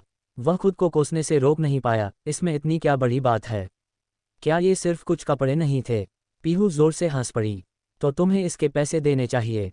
क्या? उसने सर्वेश को पकड़ लिया, जो भागने की कोशिश कर रहा था, और एक नकली मुस्कान दी। तुमने मेरे कपड़े गंदे कर दिए। तुमने माफ़ी भी नहीं मांगी। बेशक उसे पता था कि सोना को इन कपड़ों के सेट की परवाह नहीं होगी। आखिरकार जो गुलाबी जैकेट स्कर्ट उसने अभी सब्जी के बगीचे में गंदी की थी, वह 1 लाख युआन से कम नहीं होगी, लेकिन क्या वह ऐसे ही बर्बाद हो जाएगी? यश सिन्हा को सिर्फ सोना के हाथ में मौजूद कीड़े की चिंता थी। सर्वेश को बिल्कुल यकीन नहीं हुआ। शायद यह एक बच्चे का घमंड था। उसने अपना सिर घुमाया और अपने पीछे खड़े लोगों को घूरा। तुम लोग वहां क्यों खड़े हो? उन्हें कहो कि मुझे छोड़ दें। सर्वेश आमतौर पर बच्चों का लीडर होता था। उसके बोलने के बाद जो कुछ लड़के शुरू में हिचकिचा रहे थे, उन्होंने भी पीहू को पकड़ने के लिए हाथ बढ़ाया। सोना की बिल्ली जैसी आंखें थोड़ी बड़ी हो गईं और उसने अनजाने में पीहू को बचाने की कोशिश की। नमित और रोहित, जो उसके बगल में थे, उन्होंने भी ये देखकर लड़ाई में हिस्सा लिया। माहौल तुरंत अराजक हो गया। ध्रुव, जो अकेला इससे दूर रहा, उसने तुरंत अपने कुत्ते की भावनाओं के बारे में शिकायत की। किचन में खाना बना रहे कुछ बड़े लोग ज़्यादा से ज़्यादा बेपरवाह दिख रहे थे। साहिल सूर्यवंशी ने अपने पैर क्रॉस किए और अपने हाथ में अखरोट को बीच बीच में फेंक रहा था, जिससे वह समय बिता रहा था। सिर्फ सौरभ और फादर यादव अपने हाथों के काम में व्यस्त थे। बाकी सब आराम से थे, उन दोनों के बैठने और खाना खाने आने का इंतजार कर रहे थे। डायरेक्टर ने देखा कि इन लोगों में न सिर्फ शर्म की कोई भावना नहीं थी, बल्कि वे अपनी हैसियत को लेकर भी चिंतित थे। उसने इसे बर्दाश्त किया, लेकिन आखिर में वह उन्हें डांटने से खुद को रोक नहीं पाया। क्या ऐसा करते समय तुम्हारी अंतरात्मा तुम्हें कचोटती नहीं है? साहिल सूर्यवंशी: ओह, मुझे बुलाने के लिए धन्यवाद। मेरे पास अंतरात्मा नहीं है। डायरेक्टर: हा, मैं हंसते हंसते मर रहा हूँ। एक अनजान आदमी पास से गुजर रहा है। Closing square bracket. Director Shane: मेरे पास अंतरात्मा नहीं है। कृपया मुझे परेशान न करें। धन्यवाद। Closing square bracket. ये डायरेक्टर सच में बहुत मज़ेदार है। ये पहली बार है जब मैंने इतना ज़मीन से जुड़ा डायरेक्टर देखा है। कभी कभी तो उसे इस बात से भी नफरत होती है कि वह हमारे क्लास टीचर की उम्मीदों पर खरा नहीं उतरता। Closing square bracket. अगर तुम मुंह पर फॉर्म टीचर का जिक्र नहीं करते तो हम अब भी अच्छे दोस्त हैं। हम इस दुनिया के सुख दुख साफ हो गए। जब मैं फॉर्म टीचर का जिक्र करता हूँ तो मुझे अपना होमवर्क याद आ जाता है। खो जाने का एहसास बहुत मजबूत है। मैंने पहले ही अपना होमवर्क उठा लिया है और लिखते हुए लाइव ब्रॉडकास्ट देख रहा हूँ। फादर एरिक ने सोचा कि उनके लिए बस यहाँ बैठकर बेकार बैठना इतना आसान नहीं होगा, इसलिए उन्होंने अपने सूटकेस से ताश का एक डेक निकाला, गला साफ किया और बिना कहे नहीं रह सके। क्यों न हम लैंडलॉर्ड से लड़ें? यश सिन्हा और मोहित को इसमें कोई दिलचस्पी नहीं थी। दूसरी ओर साहिल सूर्यवंशी अभी भी कोशिश करने के लिए उत्सुक था। हालांकि इससे पहले कि वे अपनी बात पूरी कर पाते, उन्होंने गांव के मुखिया को दरवाजे से अंदर आते देखा। उनके जल्दबाजी वाले अंदाज ने वहां मौजूद सभी को घबरा दिया। फादर एरिक ने पूछा, क्या हुआ गांव के मुखिया? गांव के मुखिया ने घबरा कर कहा, अरे तुम लोग अभी भी यहाँ क्यों बैठे हो? तुम्हारी गुड़िया सड़क के उस पार पड़ोसियों से लड़ रही हैं। जाओ और देखो। जैसे ही ये शब्द कहे गए, वहां मौजूद माता पिता अब और चुप नहीं बैठ सके। सौरभ और फादर यादव फिलहाल नहीं जा सकते थे, लेकिन बाकी लोग सीधे उनके पीछे चले गए। फादर एरिक की भौहें कसकर सिकुड़ी हुई थीं। जब उन्होंने नमित और रोहित, दोनों शरारती बच्चों के बारे में सोचा तो उनके कनपटी की नसें फड़कने लगीं। साहिल सूर्यवंशी को भी लगा कि यह अजीब है। आखिरकार वहां मौजूद सभी लोग जानते थे कि उनकी लड़की का स्वभाव कैसा था। उसे दूसरों से लड़ते हुए देखना दुर्लभ था। जब वह चिंतित था तो साहिल सूर्यवंशी ने गांव के मुखिया से पूछे बिना नहीं रह सका, क्या सफ़ेद कोट वाली छोटी लड़की जीत गई? गांव के मुखिया ने जवाब दिया, मुझे इसके बारे में नहीं पता। वहां का माहौल थोड़ा गड़बड़ है, तुम लोग खुद देख सकते हो। साहिल सूर्यवंशी: इस गांव के मुखिया में अविश्वसनीय होने का संकेत क्यों था? जब लोगों का ग्रुप आया तो कुछ बच्चे अभी भी गर्मागर्म बहस कर रहे थे। जब छोटे लड़के ने देखा कि किसी ने उसकी बहन को मारा है तो वह तुरंत परेशान हो गया। उसने सर्वेश की बांह को अपने नुकीले दांतों से कसकर पकड़ लिया और दर्द के कारण छोटा लड़का तुरंत छूट गया। जब ध्रुव ने छोटी लड़की को काटने के लिए मुंह खोलते देखा तो वह तुरंत गुस्सा हो गया। छोटे लड़के की आंखों में एक अजीब सी चमक आई। उसने अपना हाथ बढ़ाया और बिना सोचे समझे सोना को पीछे खींच लिया। उसका पहले वाला लापरवाह रवैया धीरे धीरे गायब हो गया। ध्रुव ने देखा कि बेवकूफ़ों के इस ग्रुप में अभी भी लड़ने की आदत है और वह तुरंत बेपरवाही से हंसा। नमित के कपड़ों की कीमत लगभग 70,000 से 80,000 युआन है। पीहू का हेयर क्लिप क्रिस्टल का बना है। इसे तोड़ दिया तो तुम दिवालिया हो जाओगे। जैसे ही उसने आलस से कहा, सर्वेश और दूसरे लोग रुक गए। उस जवान लड़के ने हल्की मुस्कान के साथ पूछा, और मेरी बहन की छोटी ड्रेस, क्या तुमने सोचा है कि उसे कैसे मुआवजा दोगे? जब भीड़ अभी भी हैरान थी, नमितन अपनी हैरानी से बाहर निकला और बिना झिझक के उन्हें लात मार दी। स्थिति एक बार फिर अराजक हो गई। हालांकि ध्रुव की अभी की बातों के कारण वे अनुभवहीन बच्चे इतने डर गए थे कि उन्होंने बिल्कुल भी पलटकर जवाब देने की हिम्मत नहीं की। जब सर्वेश के माता पिता भागे भागे आए तो उन्होंने देखा कि उनके अपने बच्चों को अकेले ही पीटा जा रहा है। तुम क्या कर रहे हो? सर्वेश की मां गुस्से में थी। बिना सोचे समझे उसने लड़ना शुरू कर दिया और रोहित और नमित को धक्का दे दिया। पीहू के बाल पहले से ही बिखरे हुए थे। वह बहुत गुस्से में थी और जब माता पिता ध्यान नहीं दे रहे थे तो उसने सर्वेश को लात मारने के लिए अपना पैर उठाया। रुको! जब उसे सर्वेश की गुस्से वाली नज़र मिली तो पीहू ने अपनी जीभ बाहर निकाली और अपनी सुंदर पोनीटेल घुमाई। वह उसके लिए पूरी तरह से तिरस्कार और नफरत से भरी हुई थी। तुम अभी भी मेरी बहन को इस तरह छूने की हिम्मत करते हो? सविता ने अपने बेटे पर लाल निशान देखे और गुस्सा हो गई। जब उसने गांव के मुखिया को देखा तो उसे अपना सहारा मिल गया। उसने जल्दी से चिल्लाकर कहा, अरे गांव के मुखिया, आपको हमारे बच्चे के लिए फैसला करना होगा। वह सर्वेश को गांव के मुखिया के पास ले गई। देखो, तुमने मेरे बच्चे के साथ क्या किया है। अगर तुम कुछ 100 युआन नहीं दोगे तो बात नहीं बनेगी, है ना? अगर बच्चा बड़ा होकर बदसूरत हो गया तो? मोहित ने सोना को किसी को काटते हुए देखा। उसने तुरंत छोटी लड़की को हाथ हिलाकर अपने पास आने का इशारा किया। सोना अपने माता पिता को बताना नहीं चाहती थी, लेकिन इस पर छोटी लड़की ने अपना सिर हिलाया और मोहित की बाहों में कूद गई। वह अनजाने में नखरे करना चाहती थी। हालांकि मोहित ने अपना हाथ थोड़ा ऊपर उठाया और उसके गाल पर चुटकी ली। क्या तुमने अभी किसी को काटा? छोटी लड़की ने अपनी लार नीली और अनजाने में घबरा गई। जब मोहित ने उसकी हरकत देखी तो उसका चेहरा और भी खराब हो गया। उसने अपनी उंगलियां मोड़ी और खुद को रोक नहीं पाया और छोटी लड़की के माथे पर मार दिया। उसे गुस्सा था कि वह उसकी उम्मीदों पर खरी नहीं उतरी।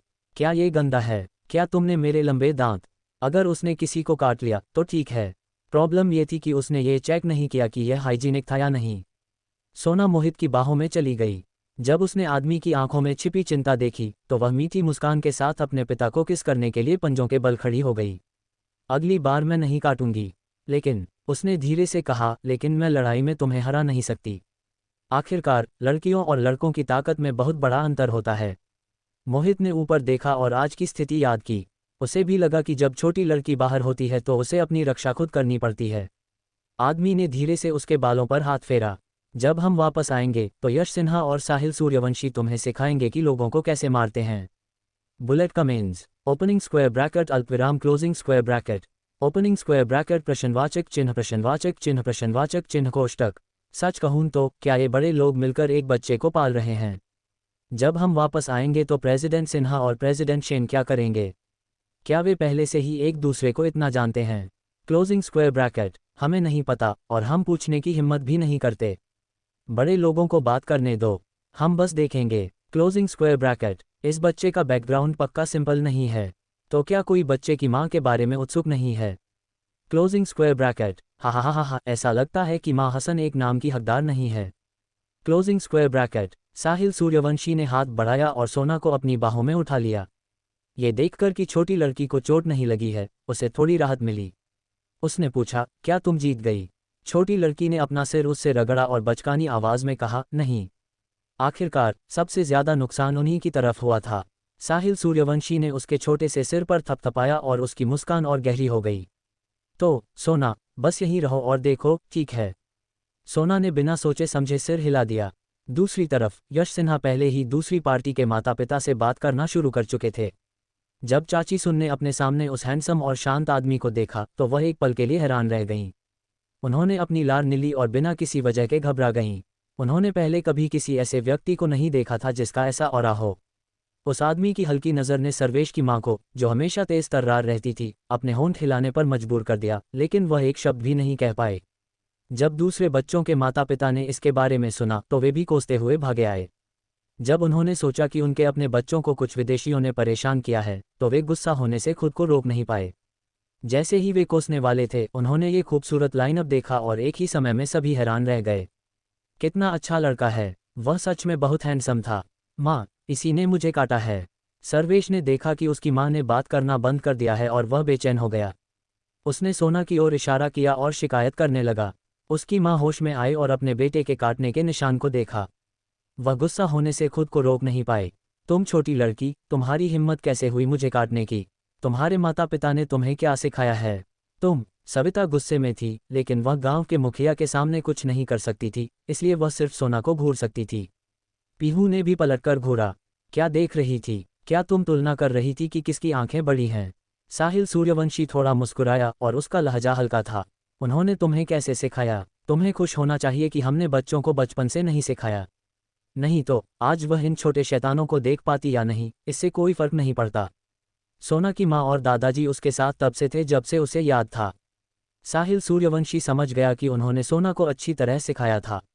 यश सिन्हा को उनसे बहस करने की कोई ज़रूरत नहीं थी। उसने सर्वेश की ओर देखा और मुस्कुराया। ओह, मेरी बेटी ने तुम्हारे बेटे को काटा। इस बात का जिक्र सुनकर सिर्फ सर्वेश की माँ ही गुस्सा नहीं थी। यश सिन्हा भी गुस्से से भर गया था। क्या तुम्हें सिर्फ काटना आता है? अगर रात में तुम्हारे पेट में दर्द हो तो क्या होगा? यश सिन्हा ने सर्वेश की ओर देखा और उदास होकर कहा, अगर मेरी बेटी के रात में पेट में दर्द हुआ तो आज यह मामला खत्म नहीं होगा। सर्वेश की माँ, ये बात तो उसे कहनी चाहिए थी, है ना?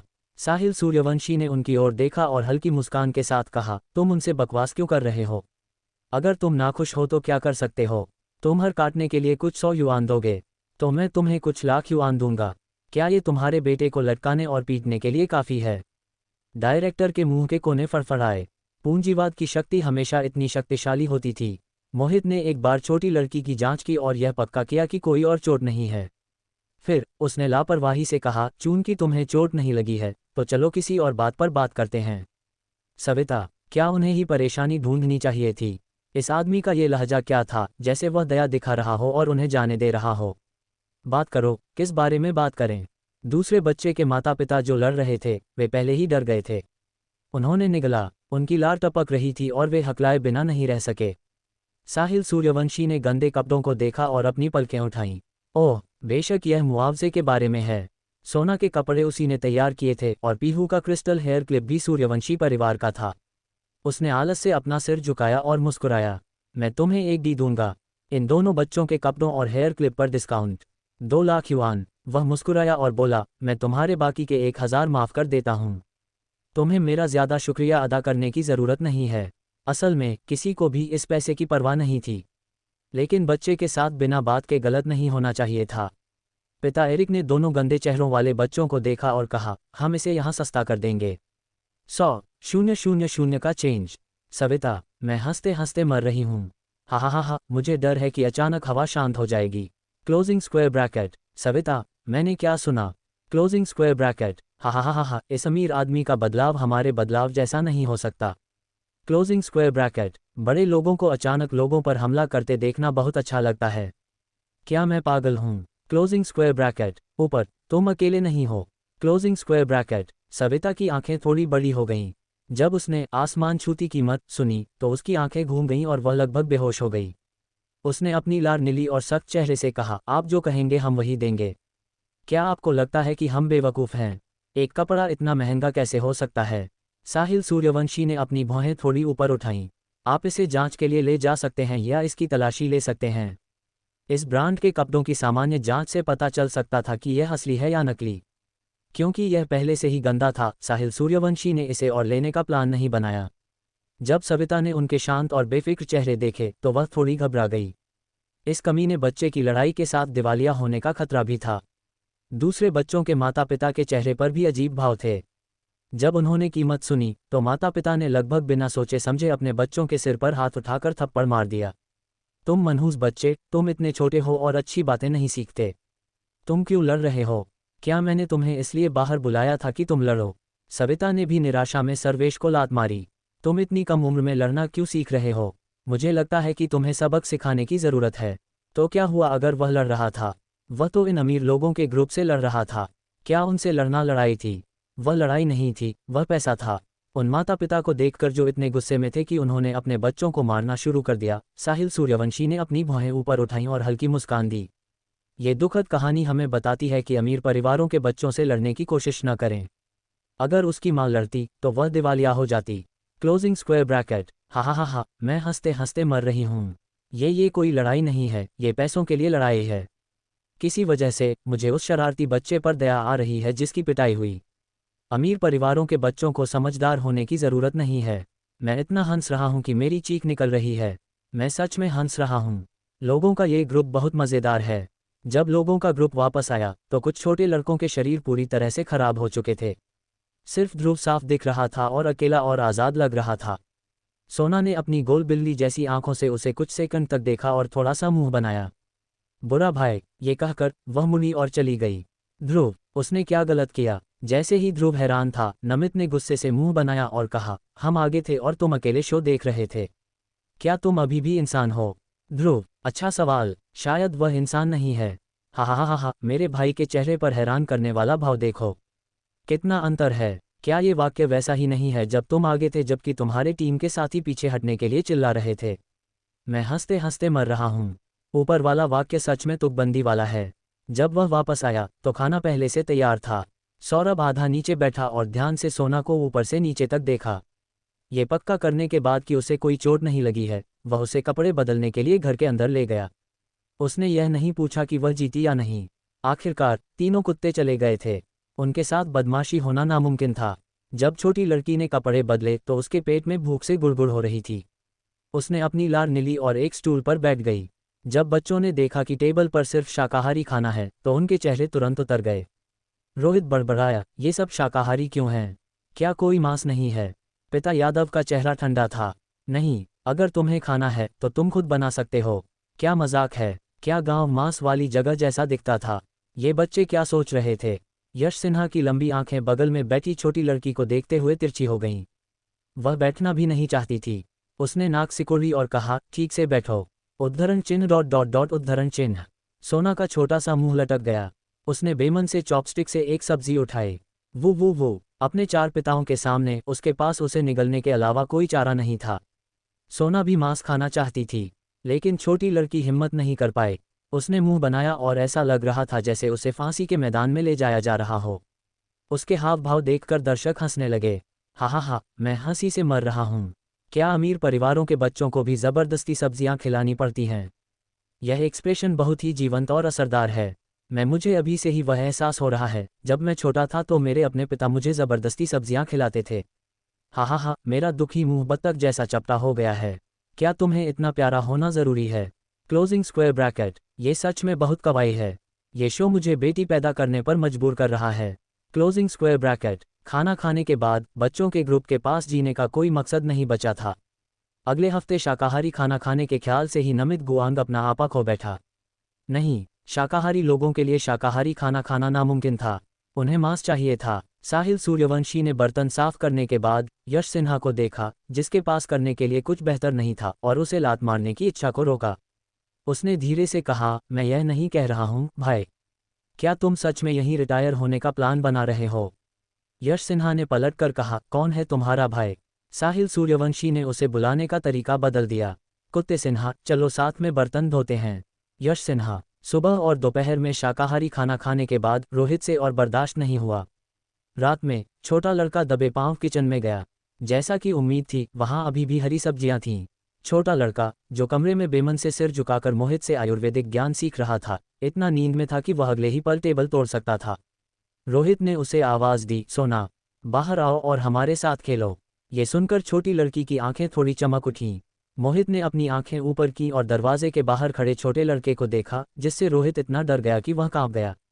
डैडी, सोना ने धीरे से आवाज़ दी और अपनी बड़ी काली आंखों से मोहित को घूरने लगी। इससे सच में लोगों का दिल पिघल गया। मोहित ने उसे स्टूल से नीचे उतारने के लिए हाथ बढ़ाया। वह मुस्कुराए बिना नहीं रह सका। तुम्हारी बड़ी कजिलान आंखों से मुझे देखने का क्या फ़ायदा? उसने उसके छोटे से सिर पर थपथपाया और बिना कहे नहीं रह सका, मैंने यह नहीं कहा कि तुम्हें जाने की इजाज़त नहीं है। वेई। अपने पिता की इजाज़त मिलने के बाद छोटा लड़का मुस्कुराया और उसकी बिल्ली जैसी आंखें मुड़ गईं। उसने मोहित को कुछ बार किस किया और कहा, डैडी सबसे अच्छे हैं। ये कहने के बाद उसने बिना सोचे समझे हाथ में पकड़ा पेन फेंक दिया और वह अपने दोस्तों के साथ खेलने चला गया।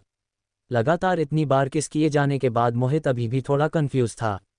उसने अपना हाथ बढ़ाया और बिना किसी भाव के छोटी लड़की की लार पोंछ दी। उस छोटे लड़के में कोई ज़मीर नहीं था। उसे बस दिन भर बाहर जाकर खेलना आता था। हालांकि उस आदमी के गहरे लाल होंठ हल्के से मुड़े। उसकी बेटी ने कहा कि वह सबसे अच्छा है। इस वाक्य से निस्संदेह मोहित का मूड बेहतर हो गया। हा, डैन, मैं स्क्रीन के जरिए बड़े बॉस की खुशी महसूस कर सकता हूँ। आहा, बहुत प्यारा, वह चुपके से खुश होने वाला लुक, सिसकियाँ, मुझे लगता था कि वह काफ़ी बुरा है। ऊपर वाले, थोड़ा और सीरियस हो जाओ, वह सच में काफ़ी बुरा है, लेकिन यह मुझे उसका चेहरा खाने से नहीं रोक सकता। वह सच में प्यारा है। मैं यह नहीं कह सकता कि बॉस एक फीमेल स्लेव है। मैं मुस्कुरा रहा हूँ। तो उन शरारती बच्चों ने क्या किया? डायरेक्टर भी थोड़ा कंफ्यूज था कि उन्होंने क्या किया। वे पूरी चीज़ का लाइव प्रसारण कर रहे थे। उसे लगा कि ये बेचैन बच्चे कोई मुसीबत खड़ी करने वाले हैं, इसलिए उसने जल्दी से कैमरामैन को उनके पीछे जाने का आदेश दिया। सोना रोहित और दूसरों के साथ कमरे से बाहर निकली। हम कहाँ जा रहे हैं? छोटी लड़की ने अपना सिर झुकाया, उसकी गहरी आंखें बहुत कंफ्यूज थीं। रोहित ने फुसफुसाकर कहा, वे खाना बना रहे हैं। आज रात के खाने में अभी भी सब्जियां हैं। सोना का छोटा सा सिर चकरा गया और उसकी बिल्ली जैसी आंखें थोड़ी चौड़ी हो गईं। मुझे अब सब्जियां नहीं खानी हैं। कौन उन्हें खाना चाहता था? बेशक, बच्चों का ग्रुप शाकाहारी नहीं रहना चाहता था। इसलिए पीहू और दूसरों ने चर्चा की कि क्या उन्हें कुछ बड़े मुर्गों को पकड़कर उनका स्टू बनाना चाहिए। उस छोटी बच्ची ने पहले कभी मुर्गा नहीं देखा था, लेकिन वह आज सुबह बांग देने वाले बड़े मुर्गे को देखकर हैरान रह गई थी। इसलिए उसने आज्ञाकारी होकर सिर हिलाया और कहा, सोना को मुर्गियां पकड़ना आता है। पीहू ने उसे शक की नज़र से देखा। क्या इस बेवकूफ़ को सच में मुर्गियां पकड़ना आता था? उसने अपना सिर हिलाया और खुद को जगाने की कोशिश की। उसने पहले ही कह दिया, मैं उन्हें नहीं पकड़ने वाली हूँ। यह मेरे तौर तरीकों का अपमान है। आखिरकार, वह इतने लंबे समय से एक सोशलाइट थी। पीहू को आदत थी कि उसके बाल या कपड़े बिखरे हुए न हों। रोहित ने उसकी छाती पर हाथ फेरा, यह इशारा करते हुए कि वह इसका ध्यान रखेगा। रात में गांव के एंट्रेंस पर लोग बाहर बातें कर रहे थे। जब उन्होंने कुछ प्यारे बच्चों को मुर्गियों के बाड़े की ओर जाते देखा तो बूढ़ा आदमी हैरान रह गया। उसने सोना को रोका और कहा, अरे अरे अरे छोटे बच्चों, तुम कहाँ जा रहे हो? छोटी लड़की ने सिर उठाया और गर्व से जवाब दिया, सोना मुर्गियां पकड़कर सूप बनाना चाहती है। बूढ़ा आदमी,